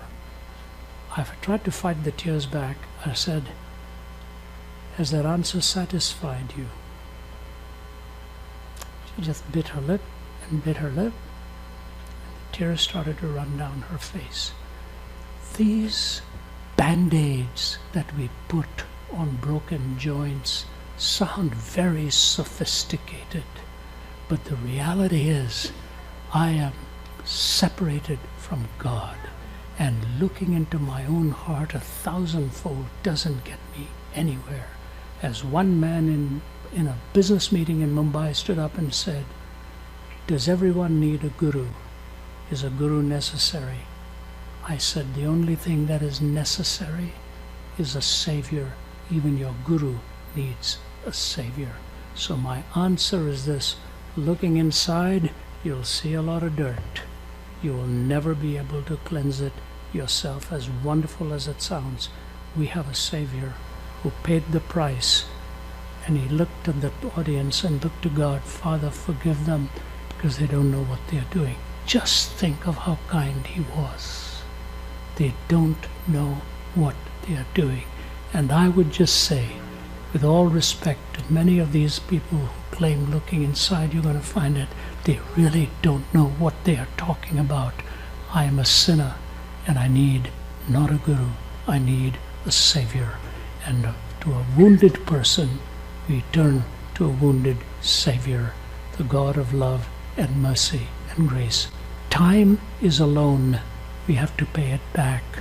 Eternity is a gift. God has promised us that gift. He alone can fulfill both the loan and the gift. And search the scriptures, not just thinking you'll find the answer in yourself. May God bless you. May I suggest to you, if you're not a believer, take the Gospel of John and read it through repeatedly and ask God to speak to you. You will find what he has provided for you. Once you know him, you will truly be free indeed, because your heart will be cleansed and you will become a light in a very dark world. God bless you, and thank you. I'm getting too old to specify dates. My wife always says, if Ravi says recently, that means he cannot remember when. So it was not recent, though, it was a few years ago. But what a beautiful facility you have, and it's really an honor to be invited on behalf of my colleague Abdu and myself. I was speaking at one of the colleges of Madras University some time ago, where my brother went and my father went, and my grandfather was the first professor of English literature appointed by the British at that particular college. And I was asked to deliver a series of lectures. And I said, God has a sense of humor. because if I had applied here as a student, you would never have accepted me. But now you bring me in as a guest speaker. And the same is true of a prestigious university like this. You are in one of the finest schools of the world, and what a privilege for you to be studying here, and what a distinct honor it is for me. Even though I've been doing this for some 4 decades, it never gets old and is always intriguing and amazing to me. I remember when my father was very disappointed at my commitment to take this call to speak for Christ around the world. He sat me down and he said, "I have a question for you. Do you really think anybody is going to come to listen to you?" And I told him, no, I didn't think so, but I hope they would come to listen to what God had to say to them. So we're here to deal with issues of truth, and it's wonderful where the host of the committee inviting you has a name like clay. We all have feet of clay. So it's wonderful to be invited to be hosted by a team here that recognizes how important these truths are, albeit with our frailties and our weaknesses. You know, the story is told that very recently, Cristiano Ronaldo, the world-famous soccer player, was being interviewed by the media. And he told the interviewer that he thought God had sent him into the world in order to teach the world how to play soccer, football as they call it there. And so they were quite astounded by that statement that God had sent Cristiano Ronaldo into the world to teach the world how to play soccer. So they interviewed his nemesis, Lionel Messi. And they asked Messi, "What do you think of Ronaldo's statement?" He said, "To be honest with you, I didn't realize I had sent him."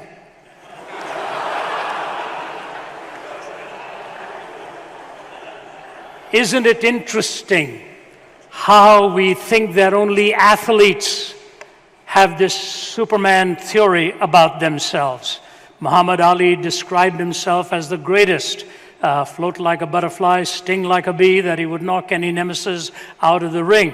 And almost any great athlete seems to find that need to be a braggart and refer to himself or herself as the best there is. But it's not really true only of the athletes. It's also true of writers, philosophers, and in some sense we also think of our own invincibility. The fact of the matter is the Romantic poets were writing. Robert Southey made the comment when Romantic poetry was reaching its heyday. He said, "Man has been born again. We have come of age." The whole spirit of the Enlightenment was that we found new answers. We've now found new ontic reference. We found new ways of epistemological certainty, how to get to the truth. And as we come into this postmodern era, it's not good enough for us to be modern. We are postmodern, as if the chronological reality of our belief has become supreme in its epistemic value, that we really know the truth in our time. When the Second World War was fought, we were told it was going to be the war that would end all wars. I was only in my 20s when I was invited to Vietnam. And it was only about 3 months ago, for the first time, I revisited Ho Chi Minh City, at that time called Saigon. And I remember talking to people as I was walking along, and stopped in at a tailor's shop there, and there were these 2 women. I saw a good sale for some shirts, and so I started to talk to them. And I said, "Neither of you was probably alive when I came here in 1971. And I covered the length and breadth of your country, all the way from Vung Tau in the south to Yilin in the north, and Quang Tri, the demilitarized zone." I started to name all the cities, and they were just spellbound, asking me to describe the conditions of what I saw. And then they were measuring me for a shirt. And they said, "One shoulder is lower than the other." I said, "That's not the only problem I have. You'll find everything is not quite coordinated." And you know what she said to me? Coming to Vietnam and going boom, boom, boom, huh? Made one shoulder shorter, lower than the other. I said, "No, ma'am. I was actually here working with the chaplains and visiting the hospitals and speaking to the troops. I was not part of the military force. In fact, I was living in Canada at that time." They made me sit down and talk to them about what I saw 40-some years ago. They still live with a great degree of fear and uncertainty. The whole world lives like that. I turned 71 this year, and I've been an itinerant for over 40 years. I have never ever seen the world in such uncertain times. If you go to almost any major country, whether it's the Philippines or whether it's India or here and even France, and almost everyone will tell you they never expected for the current political situation to be a reality for them. They never expected the kind of leadership they presently have. And everywhere I go, they ask the question, what hope do you have to give us? I was recently speaking at the United Nations in September at the opening of their prayer breakfast. And I won't name the individual I was talking to, but he made the comment. He said, if you go to every ambassador here, every ambassador, you could name them for me and you could sit down across a table. And I have sat with every one of them and I've asked them this one question: do you have any hope for the future? And everyone will go into a long speech of what they think the future may hold, but not one of them will answer it in the affirmative. Not one of them will answer it in the affirmative, because our definitions and all the answers we're looking for are really standing on the quicksand of cultural changes and political theories which are in conflict and contradiction one with another. It was during the time of war that Winston Churchill came on the scene and he made this comment. He said, truth is the most valuable thing in the world. It is so valuable that often it is protected by a bodyguard of lies. Truth is the most valuable thing in the world, so valuable that often it is surrounded or protected by a bodyguard of lies. Natan Sharansky, the former Justice Minister of Israel and a political prisoner for some time, released, went back to his homeland. Years afterwards, he asked if he could go back to the prison where he'd been housed for many years, and the Lefortovo prison in Russia. And his wife was with him this time. And as they were approaching the entry to the prison, he put his arm out and told his wife, please, to let him go in there for a few minutes alone. He said, because this is where I really found myself. If you don't mind, I'd like to go in there alone for the first few minutes. And he went into that place and stayed not a few, but several minutes. When he came out of there, you could tell the eyes were moist with the emotional harkening back of what it is he had gone through during those years. And after the ceremony was over there, he asked if he could go to the grave of Andrei Sakharov, the Russian physicist who had given to the Soviets the atomic bomb. And he asked specifically, with a reason in mind, why he wanted to go there. He wanted to send a message. And he went there and laid a wreath at the grave, came back to the battery of microphones waiting in front of him, and here's what he said. He said, Mr. Sakharov, who gave to this nation the atomic bomb, made a comment before he died. He said, I always thought that the bomb was the most powerful weapon in the world. I always thought that the bomb was the most powerful weapon in the world. He said, Sakharov said he changed his mind, that the most powerful weapon in the world was not the bomb, but the most powerful weapon in the world was the truth. It is not the bomb, said he, it is the truth. And the more I hear the words of somebody like Winston Churchill and Andrei Sakharov, I say to myself, when will we also come to the same conclusion? Wasn't it Martin Luther King who at the reception of the Nobel Prize made an incredible speech, and he closed it with these words, I believe that unarmed truth and unconditional love will have the final word in reality. Think of that joining of phrases, unarmed truth and unconditional love. Neither of those come to us from the empirical sciences. They come to us from a philosophical worldview, a metaphysical worldview, or dare I suggest, some spiritual commitment of sort. Mahatma Gandhi, who was on the front end of India's fight for liberation and freedom, Mahatma Gandhi went even beyond the rest of them and went one step further, probably a step too far, but he made this comment. He said, I believe God is truth and truth is God. He almost embodied the abstraction of the notion of truth. It was Nietzsche, the atheist, who said this, one may sometimes tell a lie, but the grimace that accompanies it tells the truth. The real truth, said he about objective truth, is that the latter is a fiction. Every candidate for truth must first be expressed in language, and language is notoriously unable to get us to reality. Words like a hall of mirrors reflect only each other, and in the end point back to the condition of their users without having established anything about the way things really are. Truth is the name we give to that which agrees with our own instinctive preferences. It is what we call our interpretation of the world, especially when we want to foist it upon others. But then this footnote, but I am still too pious that even I worship at the altar where God's name is truth. One of your distinguished professors wrote a brilliant article that I read this morning on the notion of truth in the postmodern world. My goodness, it's so densely textured and heavily punctuated with some of the finest quotes from both East and Western philosophy. And the closing line is asking a sage of old, what is your advice then to the contemporary scene? He said, live with the truth. So you can write page after page like a pendulum swinging from the writings of Confucius all the way to the writings of Jesus or our postmodern times. And when the closing line of an article in the pursuit of understanding the post-truth culture says that the advice I give to you is to live with the truth and live by the truth.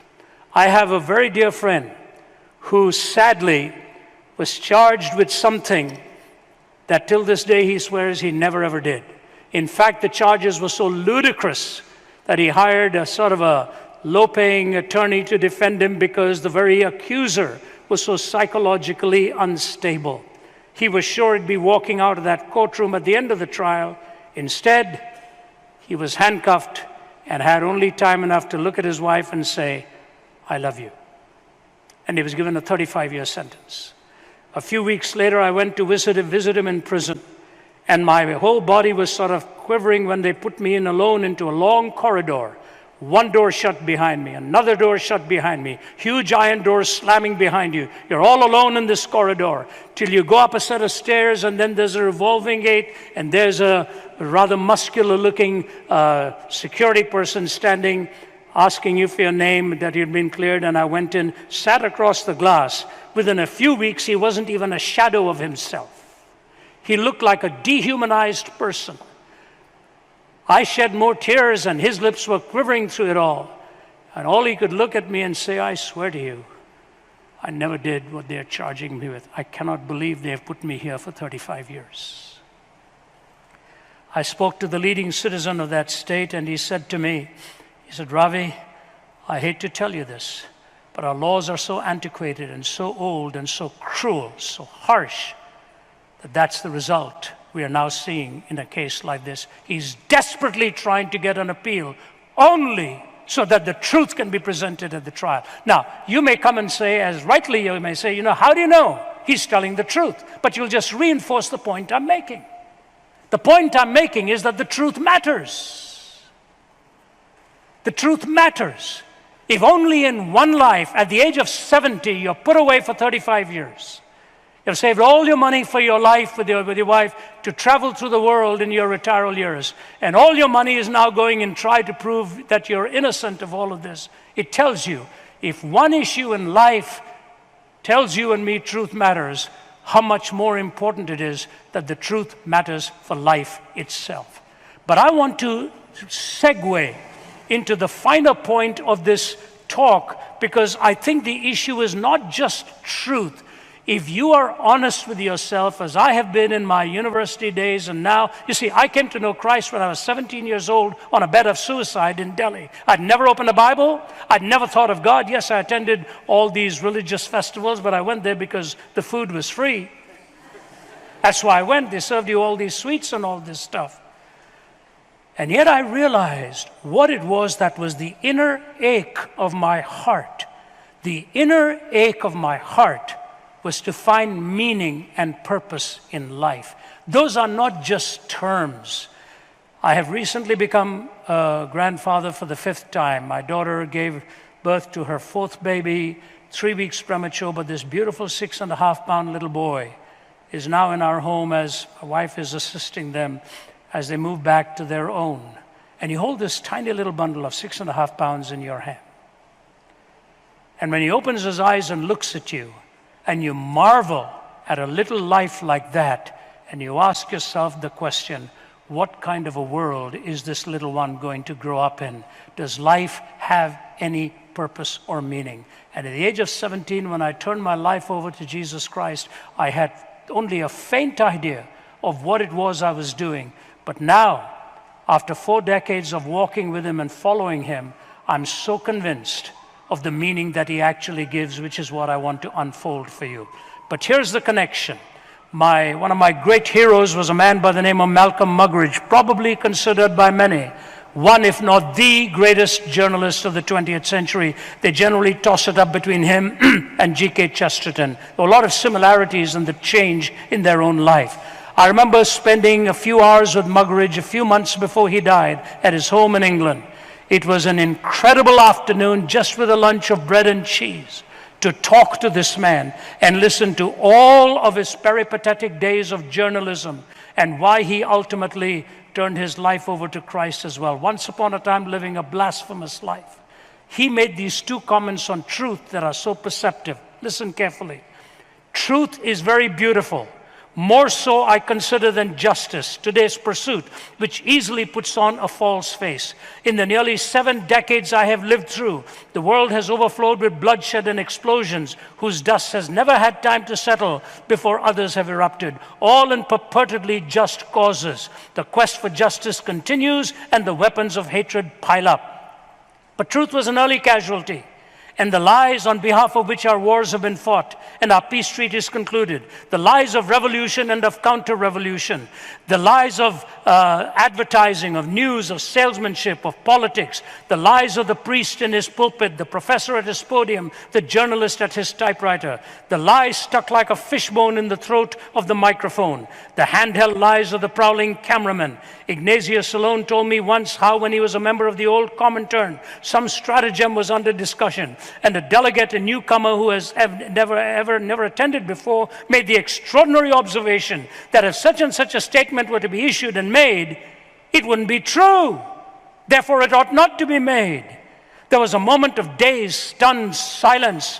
Then everyone began to laugh. They laughed and laughed until tears ran down their cheeks and the walls of the Kremlin seemed to shake. The same laughter echoes in every council chamber and cabinet room. Wherever 2 or more are gathered to exercise authority, it is truth that has died, not God.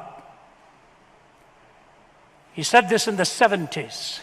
But then he made this remarkable statement, which often we don't connect with the abstract notion of truth. Here's what he said, and how relevant it is for our very day right now.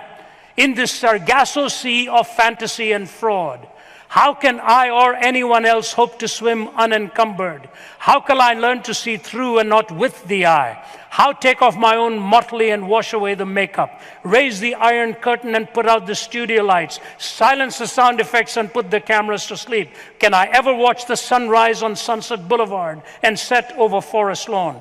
Can I ever find furniture among the studio props, silence in a discotheque, love in a striptease, read truth of an auto cue, catch it on a screen, chase it on the wings of Muzak? Can I view it in living color with the news, hear it in living sound along the motorways? No, not in the wind that rent the mountains and broke in pieces the rocks, not even in the earthquake that followed, nor in the fire that followed the earthquake, but in that still small voice, not in the screeching of tires either, or the grinding of brakes, nor in the roar of jets or the whistle of sirens, nor in the howl of trombones, the rattle of drums or the chanting of demo voices. Again and again and again, that still small voice, if one could only catch it. And in his book, The Green Stick, A Chronicle of Wasted Years, he goes on to refer to that voice as the voice of God.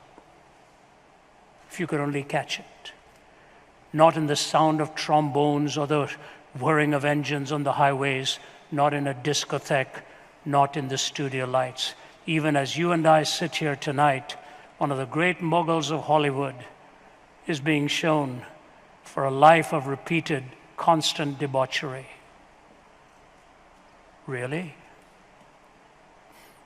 an industry that has given us so much of that same type of living in your living room and mine, suddenly finds a man was living that same thing out in private and was all of a sudden a disgraced individual. You know what it proves to me?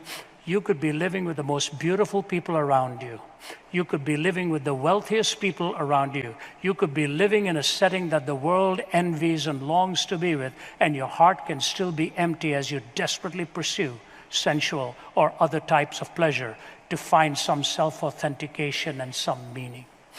That's your search. That's my search. And when Jesus stood before Pilate, it's a grim scene.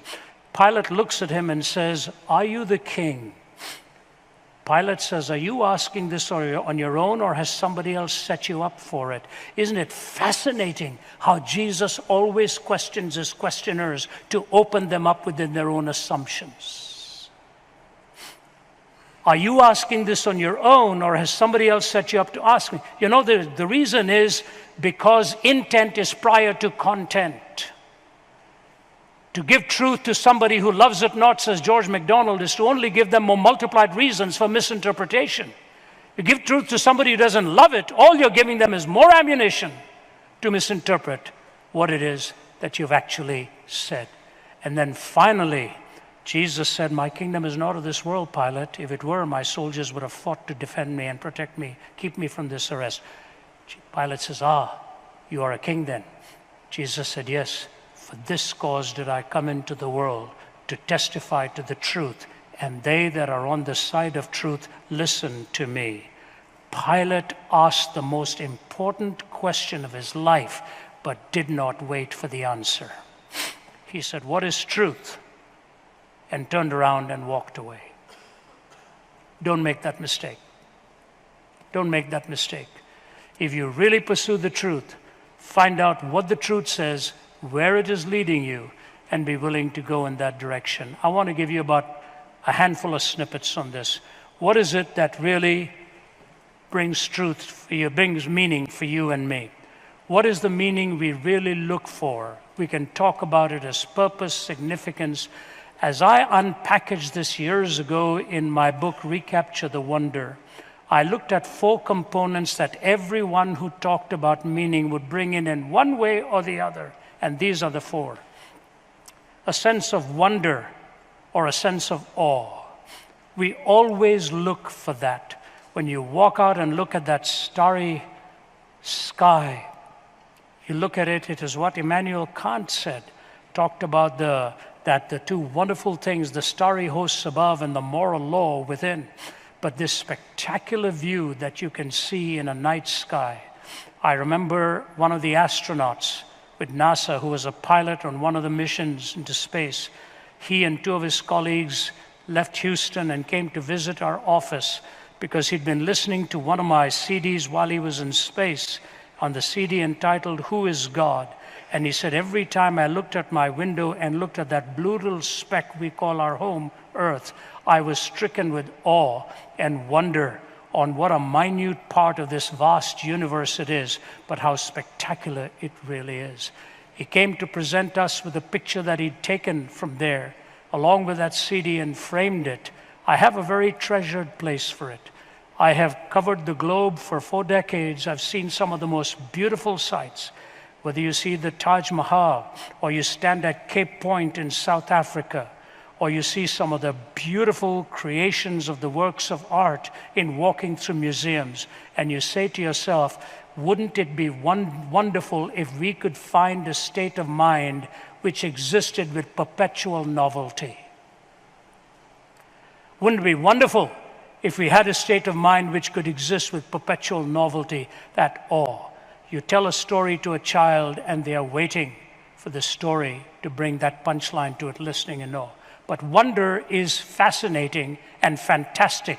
What we need is not just that which is fantastic, we need that which is fantastically true.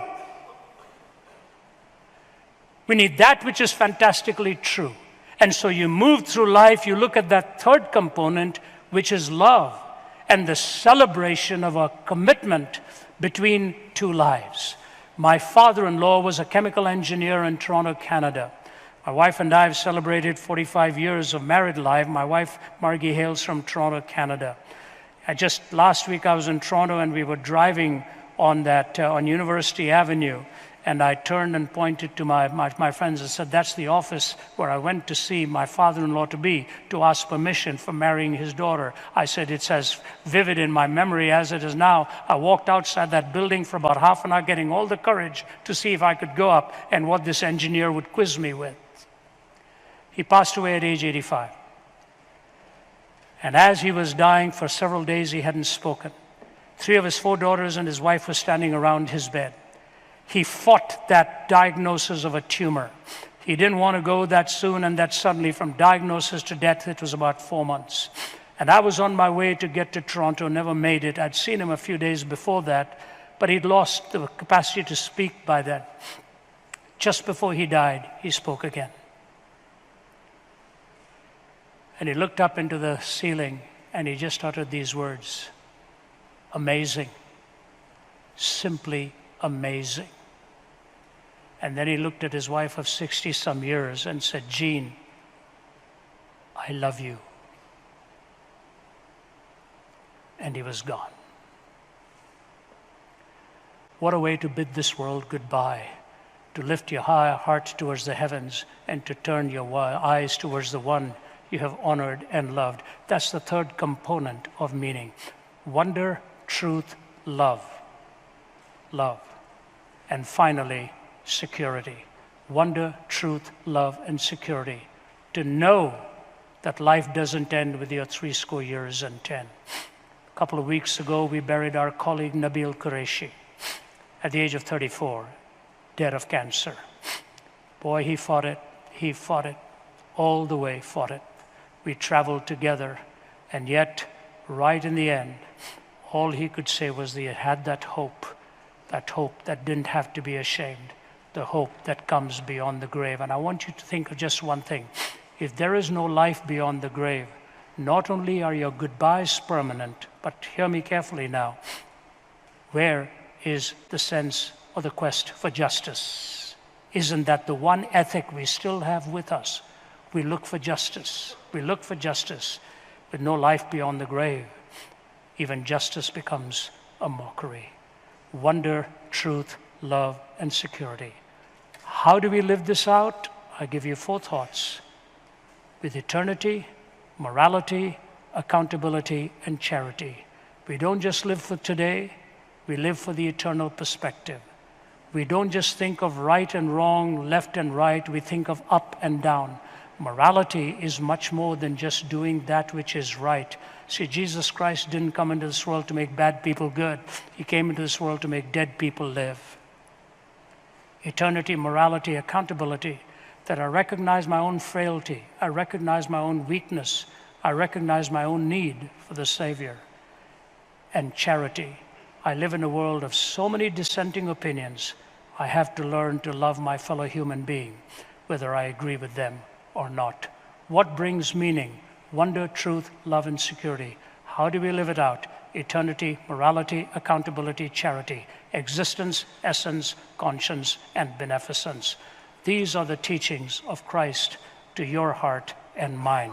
Truth has a direct result in meaning, and that which God had joined together, let no man put asunder. Thank you for giving me a hearing. God bless you.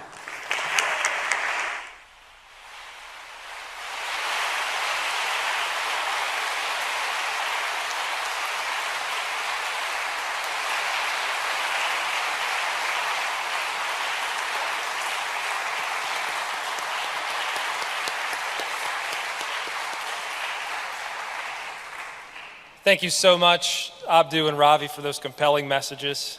And now, audience, here's your turn to interact with them around the topics discussed tonight. First, I'll ask those of you with questions in hand to stand up now and go to the foyer at the back and check in with a team member. Since we're live streaming, you'll sign a short waiver saying you're okay with being on camera. Nothing to fear. We have friendly team members back there to assist. After you check in and sign, a staff member will escort you down the center aisle to the mic. And I'll be keeping an eye on the clock for our time throughout so we can stay to our 45 minutes. As a reminder, we will prioritize questions for students and skeptics. They'll have head of the line. And a few pro tips for questions tonight. Keep your questions short and focused. Keep your question to the point and relevant to the topic discussed. And also, please ensure that your question is in the form of a question versus a statement. Okay, I think we're about ready to take the first question. We invite Ravi and Abdu back up to the stage, to these stools.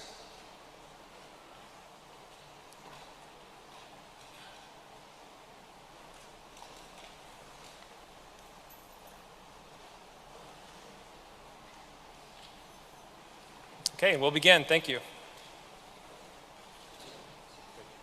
Go ahead. Hello. Before I ask my question, I just want to quickly mention what an honor it is to be here.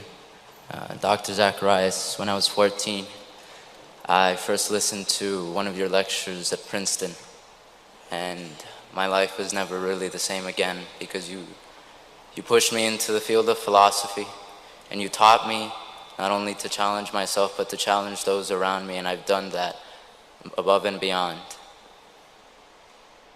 But when I went to my university, I realized, as I saw crowds and crowds of people around me, that I could, no matter how much I studied, and no matter how clear and precise and insightful my words were, or how good my stories could convince them, that ultimately millions of them would slip through the cracks and would die unbelieving, and that I could not really change their minds.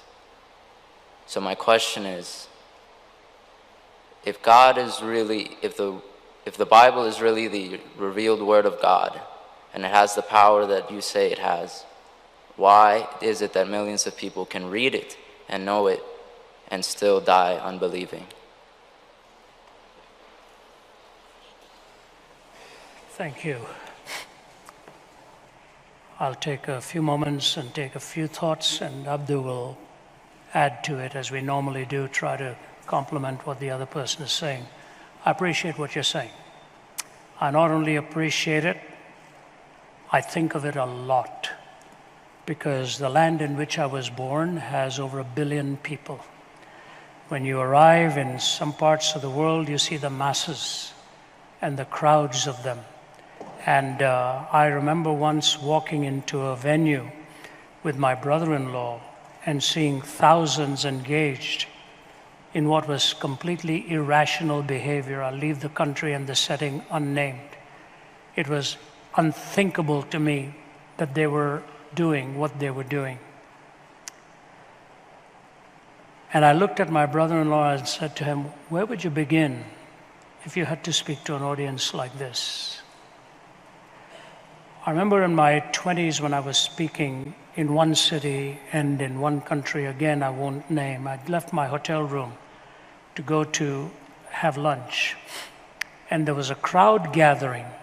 And I thought, boy, maybe a magician or a performer of some sort, and I was not rushed. I said, I'll stand. But as I got closer to the front, there was no performance, there was no musician, there was no artist, there was no magician. It was a man completely naked who was insane, clawing away at himself and doing crazy things. And the crowd was just cheering him on and laughing.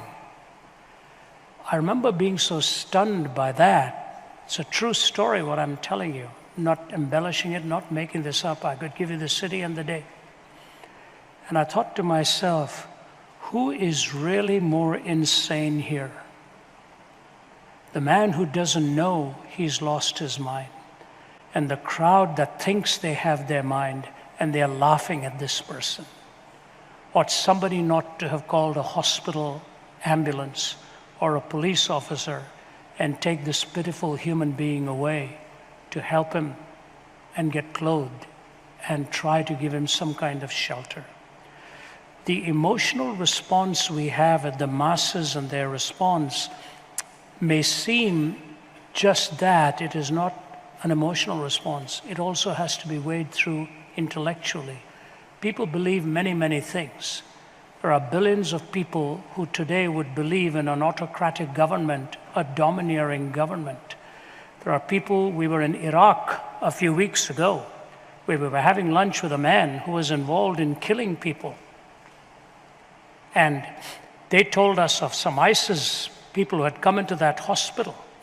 And the ISIS people were talking to each other, as soon as these people have made us well, we'll kill them. And to their own shock and surprise, they saw the love of these doctors and the nurses. And when they were made well again, they wanted to know what is it that makes them tick, why they think the way they do.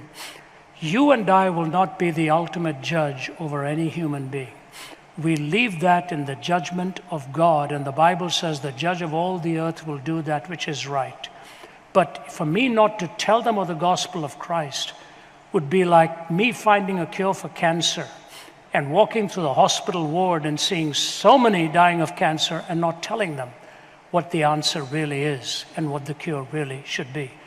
That's why the answer Jesus himself gave was willing to be crucified and willing to be laying down his own life and to die on the cross, because what we need more than anything else in this world is the twin realities of grace and truth.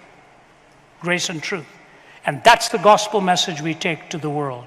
And rather than being daunted by the size of those who disagree with you, think of the miracle of your own changed life and your own transformed life and bring that message, and let God be the ultimate judge. The judge of all the earth will do that which is right. We are given the privilege of telling his story. Many will turn away and walk away from it, but many will believe. And the blind man says, whether this person is who you tell me he is or not, all I know is I was blind and now I see. And that's the message we have to take to the world, where many are blind and Christ offers for them to get the perspective of eternity, not from the keyhole of time, but the keyhole of eternity, where you see the whole tapestry and the whole artwork of God. Leave the judgment to him. Give the answers he's given. And you don't change any life. If you change a life, somebody else will change them. Only God can change the heart of a person, and you leave that in God's hands.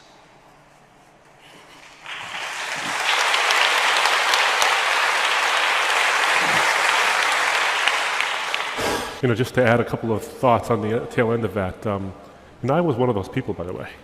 For the longest time, I came from a completely different worldview.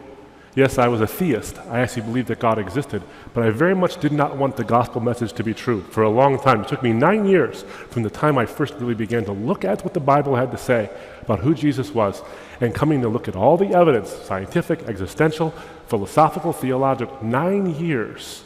And the reason isn't because the answers were hard to find. The reason is because the answers were hard to embrace.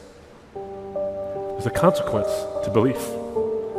I think we often forget this. I think in our hyper-rationalistic worldview, sometimes when we think about there are clear arguments, there's beauty in the words and all these things, that people come to these things with a blank slate, that they come wanting to believe the truth. They often, the case is that people don't always do that. I can identify with every single person like that.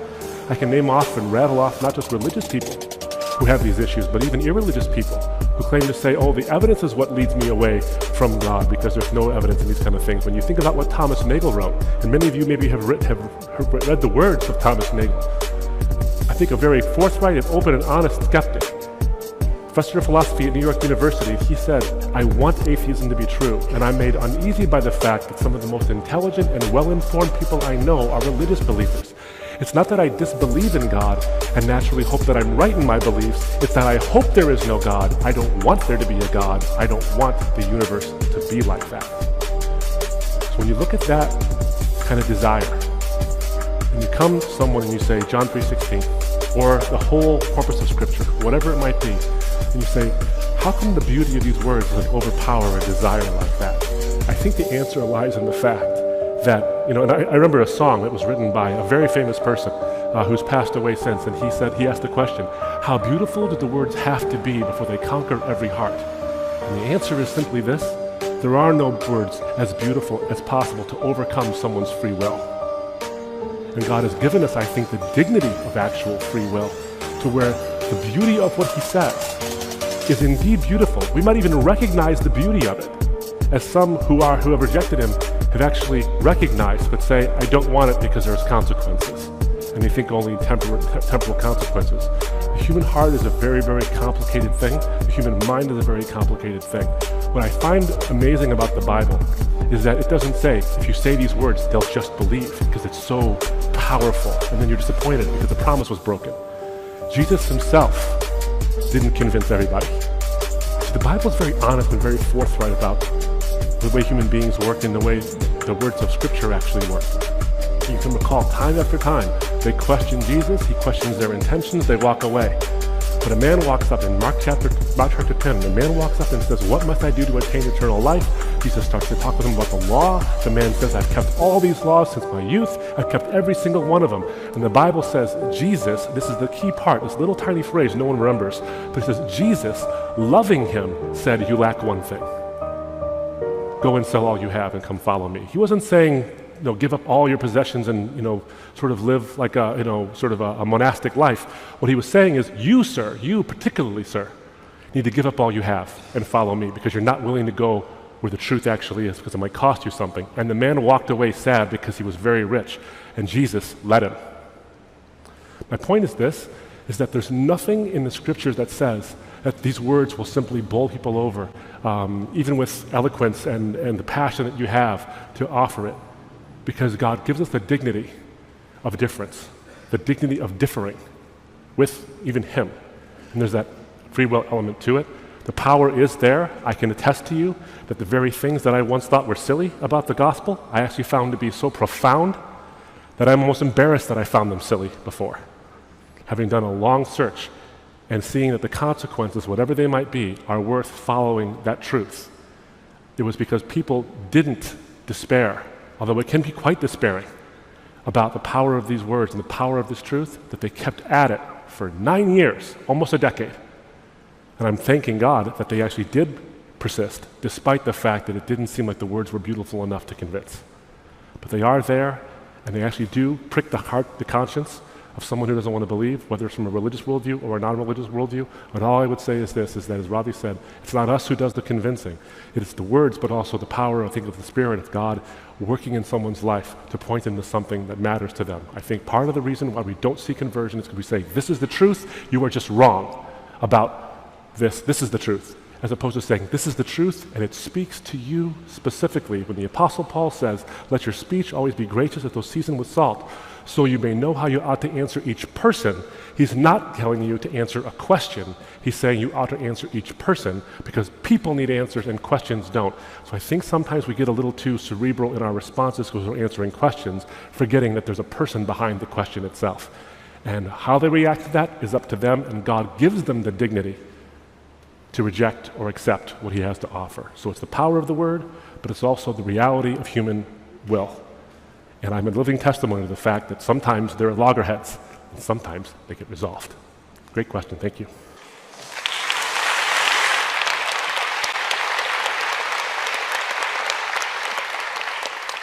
Great speech, both of you guys. Obviously, today's conversation, the thrust behind it is truth.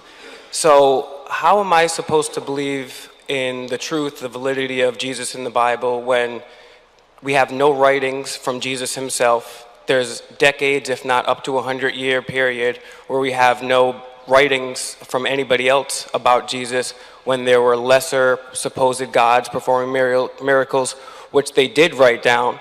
And then when you finally get to an account of Jesus, the Gospels, you have conflicting stories. Just quick example, when they go to the tomb and they roll the stone off, one, there's an earthquake and angels appear. The other one, that doesn't happen. One, there's Mary there. The other one, she's not. So they're not like small discrepancies like Jesus was wearing a red shirt or a blue shirt. We don't have any real evidence from Jesus during his lifetime. And then hundreds of years later, we're supposed to believe these conflicting reports. How am I supposed to reconcile that? Thank you. right? Thanks for that. That's a shotgun of a lot of objections there. I don't want to necessarily discount any one of them by not being able to answer all of them. Obviously, with a time constraint, we have to make sure that we go to the more pungent ones you've actually mentioned. I think you're just factually wrong about the disparity between the times of the writings in Jesus' life. For example, when you look at actually the manuscript evidence, now we have what many scholars, one scholar in particular, probably one of the world's finest biblical manuscript scholars, says is an embarrassment of riches.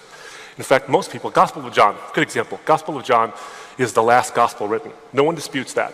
Many thought it was written in the 200s AD, long after Jesus' death. And so there was all this presumption about how Gospel of John is theological, it's legendary embellishment, there's no possible way this could actually record the life of Jesus.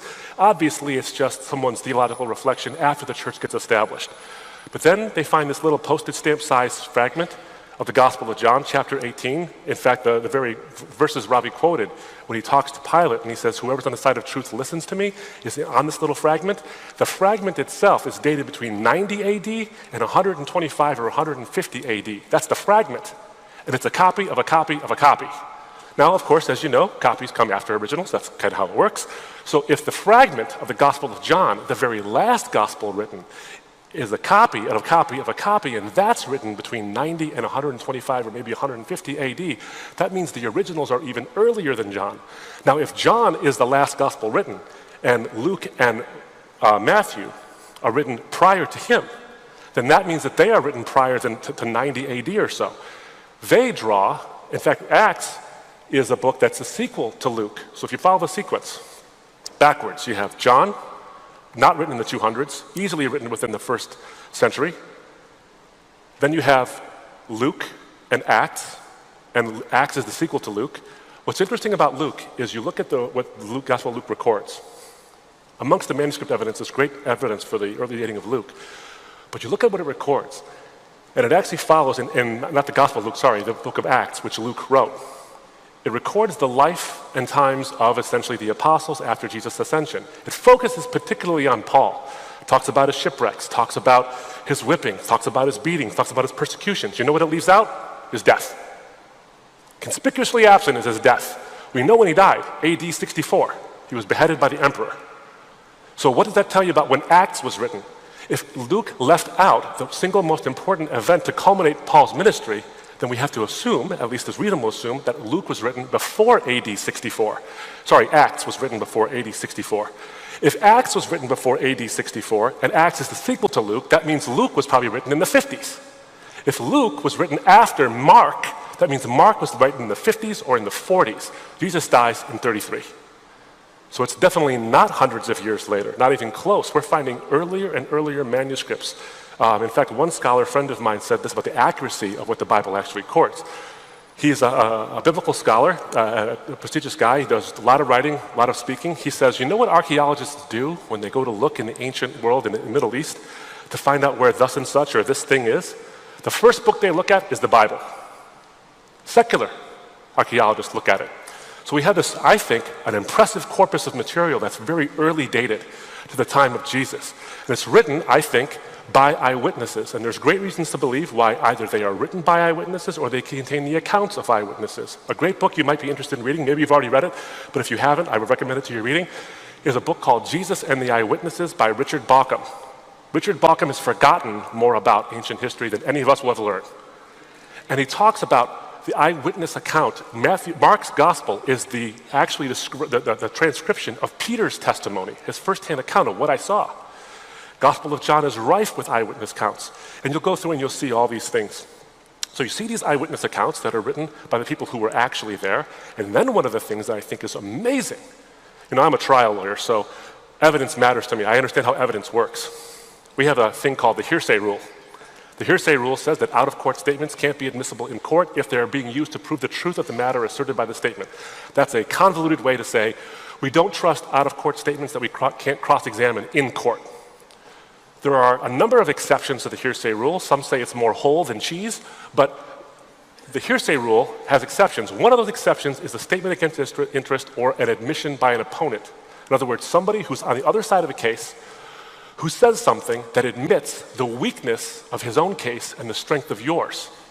So you might say, well, all those eyewitness accounts were written by Christians. Well, it'd be weird if you saw the risen Christ and didn't become one. It'd be kind of strange. But what would you like to have as an eyewitness? You'd like to have an enemy of the Christian faith who thought it was wrong and was really ready to stamp it out and suddenly become a Christian. That's exactly who Paul is. If I were in a trial and I had a witness like Paul, who was once my enemy but is now on my side of an issue, you put that guy on the stand and you let him sing his song to the jury over and over and over again because he's willing to change his mind, and it cost him something, and that gives him credibility. That's why we have exceptions to the hearsay rule for these kinds of things. Early dating of the Gospels, the reliability of the Gospels, as but one example. Even the Old Testament has a lot of these things as well. Then you have the credibility of eyewitnesses themselves. Even hardened skeptics, Bart Ehrman, for example, will tell you this idea that we have no evidence for Jesus until hundreds and hundreds of years later, that is bunk. He went on the Atheist Guy radio show, and the Atheist Guy radio show host tried to say, well, we know that Jesus is just possibly a legend because there's not real evidence. And Bart Ehrman, who's not a Christian, who's an atheist, said, oh, that's not true. The guy says, well, you know what I mean. It's like, no, you can't be irresponsible like that. You have to point out there is strong evidence that Jesus existed and that he died by crucifixion for his claims to be the Messiah. And there's pretty good evidence for a resurrection, though I don't believe in it. So you see all that stuff. I say that's why I would say to trust him. There's great evidence, I think, for the historicity of the Gospels, and there's great evidence for the life, death, and resurrection of Jesus. And they're all preserved in this little booklet that stood the test of time for 2,000 years. It's not like scholars haven't been poking at it. They've been poking at it for quite some time. But the presumptions of later dating have actually been sent to the flames by a little postage stamp as but one example of the manuscript evidence that's available for the Bible. So what I would say to you is, why should you trust it? I'd say because it's proven itself trustworthy. There's a healthy skepticism in your question, and I appreciate it. I think it's the right way to look at things. Why should I trust it? The question you have to ask yourself, and I have to ask myself, I'm not singling you out, I think everybody in this room has to ask. You can ask the question two ways. Why should I trust the Bible? Or, why should I trust the Bible? There's questions with the exact same wording, but I think different views on it. There's a skeptic who is somebody who believes something, who won't believe something until there's enough evidence. It's just natural. And then there's a cynic who doesn't believe even when there is. And I would suggest to you, take that skeptical view and look at the evidence, and I think it'll actually answer your question of why. Thank you so much for your question.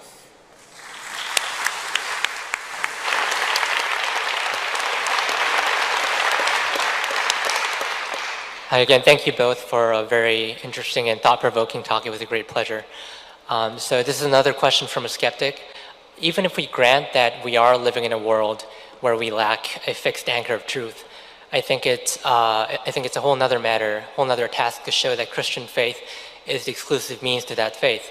And I found it interesting that you mentioned Kant towards the end of your talk, because from what little I understand of Kant, it seems that his project, A Critique of Pure Reason, was distinctly a religious quest for truth, using only human senses and faculties as a departure point.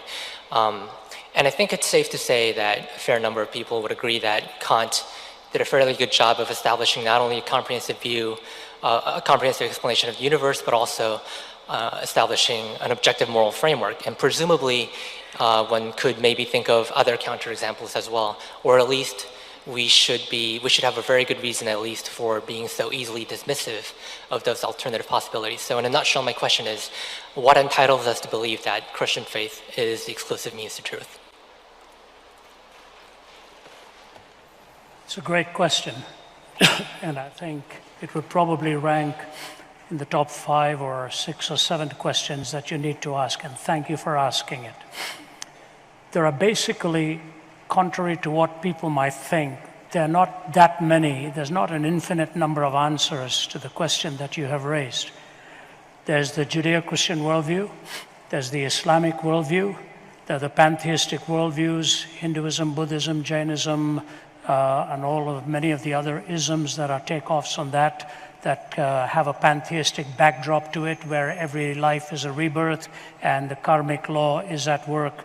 And so whether you take Hinduism, Buddhism, Sikhism, whatever, they believe in at least 2 things that they all hold on to, that every birth is a rebirth and every birth is a payment for your previous life. So the karmic law and the reincarnation law hold true in most of the pantheistic frameworks.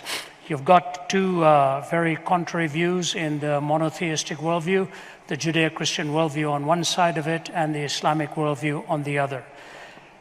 We often think all religions are fundamentally the same and only superficially different. It's actually the opposite is true. They are fundamentally different and at best only superficially similar. Even the golden rule is not the same in Confucianism as it is in the words of Jesus Christ. So while your question is the most important one, the Judeo-Christian worldview, I think, has the answer for what you are asking. Your worldview is a set of lenses through which you look at reality. Whether you think about it or not, you're always looking through those lenses. And that worldview has been framed by answering 4 questions. The question of origin, meaning, morality, and destiny. 4 questions: origin, meaning, morality, and destiny. What are you looking for? The one question you're looking for is the answer to the truth. What is the truth? How do you come to the truth? Philosophy will tell you there's the correspondence theory and the coherence theory. Statements you make about specific answers have to correspond to reality, and when all of those answers are put together, there has to be a coherence to these answers. If there's a systemic contradiction, you will pick it up immediately. Looking for truth, correspondence, coherence. How do we arrive at it? Logical consistency, empirical adequacy, experiential relevance. That's the way the classic points of testing have gone. Logically consistent, empirically adequate, and experientially relevant. Truth, correspondence, coherence, logical consistency, empirical adequacy, experiential relevance. Origin, meaning, morality, and destiny. You take the 1, 2, 3, 4 grid, and you will generally find, as a rule, the response is made coming from one of 5 disciplines, either from theology, or you're dealing with epistemology, you're dealing with cosmology. There are 5 major disciplines that converge into the answers that are raised in origin, meaning, morality, and destiny. Why is it that Jesus Christ is so exclusive and unique? And in talking about the scriptures, to the gentleman who asked that fine question earlier, right in the time of Jesus, in the very time of Jesus, the entire gospel was captured in one hymn. It is the earliest complete gospel we have. Interestingly enough, in a hymn that they sang, Paul repeats it, who being in the form of God, thought it not robbery to be equal with God, made himself of no reputation, took upon himself the form of a servant, being found in fashion as a man, he humbled himself and became obedient unto death, even the death of the cross. Wherefore God also has exalted him and given to him a name that is above every name, that at the name of Jesus every knee shall bow and every tongue shall confess that Jesus Christ is Lord, to the glory of God the Father.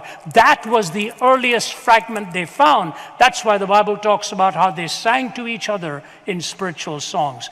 Now that gospel meta-narrative is so unique, because you go back across the Old Testament, you've got the 40 plus books, total books, 66 books with 40 different authors. They all point towards the following reality, that the problem with humanity is not outside of ourselves.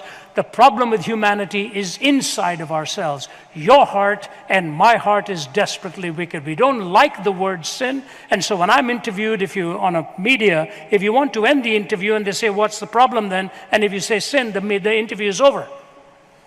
So I don't say that. I say the problem is we have lost the purpose for which we were created. And they look at you and say, what was that purpose?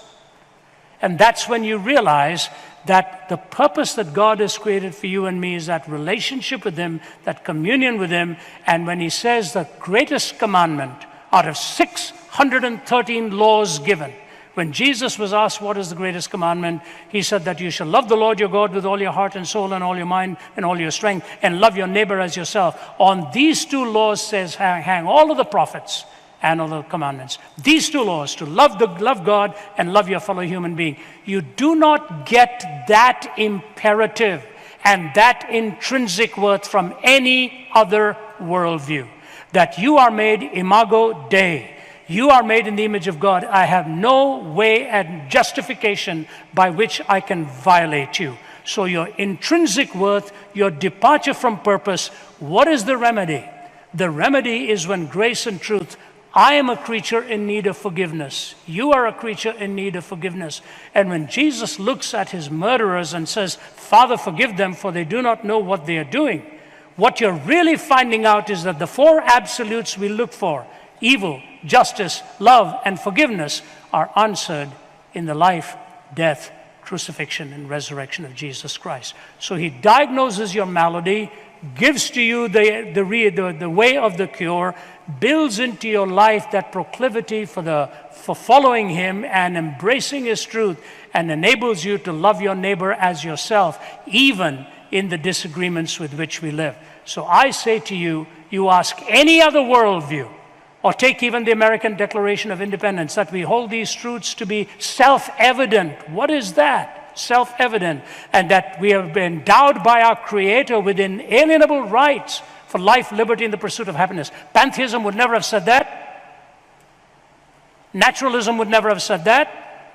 And dare I suggest even the Islamic worldview wouldn't say that, because we are not created equal in that worldview. There are two houses, the house of war, the house of Islam. As far as I'm concerned, even people who I disagree with, my Lord has told me to love them and to be willing even to lay down my life for the truth that he's given to us. The answers of Jesus are so beautiful and so unique. That's why the hymn writer says, heaven above is softer blue, earth around is sweeter green. Something lives in every hue Christless eyes have never seen.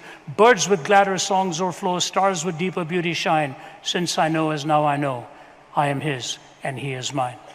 And I'll leave you with just two footnotes. One from a child and one from a philosopher. My grandson Jude is just turned 6. When he was about 3.5 years old, his mother Naomi, my daughter, lost her car keys. And she was looking around the house and slapped her forehead and said, I must be losing my mind. This little guy comes and stands in front of her and says, Mommy, whatever you do, please don't ever lose your heart, because I'm in there. Don't ever lose your heart, because I'm in there. The Bible says, out of the mouths of infants and babes, he has ordained praise. Who taught this little boy the security and the sanctity of love? When I was doing philosophy in the 80s, the famous philosopher we had to study was Anthony Flew. We had to find responses to Flew. We studied Flew, and one of my colleagues, Michael Ramsden, even met up with Anthony Flew. But before Anthony Flew died, he made this comment, and much more than this. He said, if I can be convinced that Jesus Christ rose from the dead, and he talked about the writings of N.T. Wright, the famed writer who's written about the resurrection and corresponded extensively with Gary Habermas, the historian, debated and dialogued. He said, it all hinges for me on this: if Jesus really rose again from the dead. And if that resurrection story is true, he said, I would be willing to be convinced, because C.S. Lewis convinced him of the moral framework, and now he was waiting for the empirical evidence of the resurrection of Jesus Christ. No other worldview will give you correspondingly true and coherent answers to the questions of origin, meaning, morality, and destiny, your intrinsic worth and your neighbor's intrinsic worth. One Islamic scholar in Damascus, Sheikh Hussein, he and I dialogued for several hours in front of an audience. He was a very respectful man. Kept referring to me for some reason as Professor Zacharias, Professor Zacharias. In the end, when we finished and had to make our closing statement, he looked at me and he said this in front of an audience.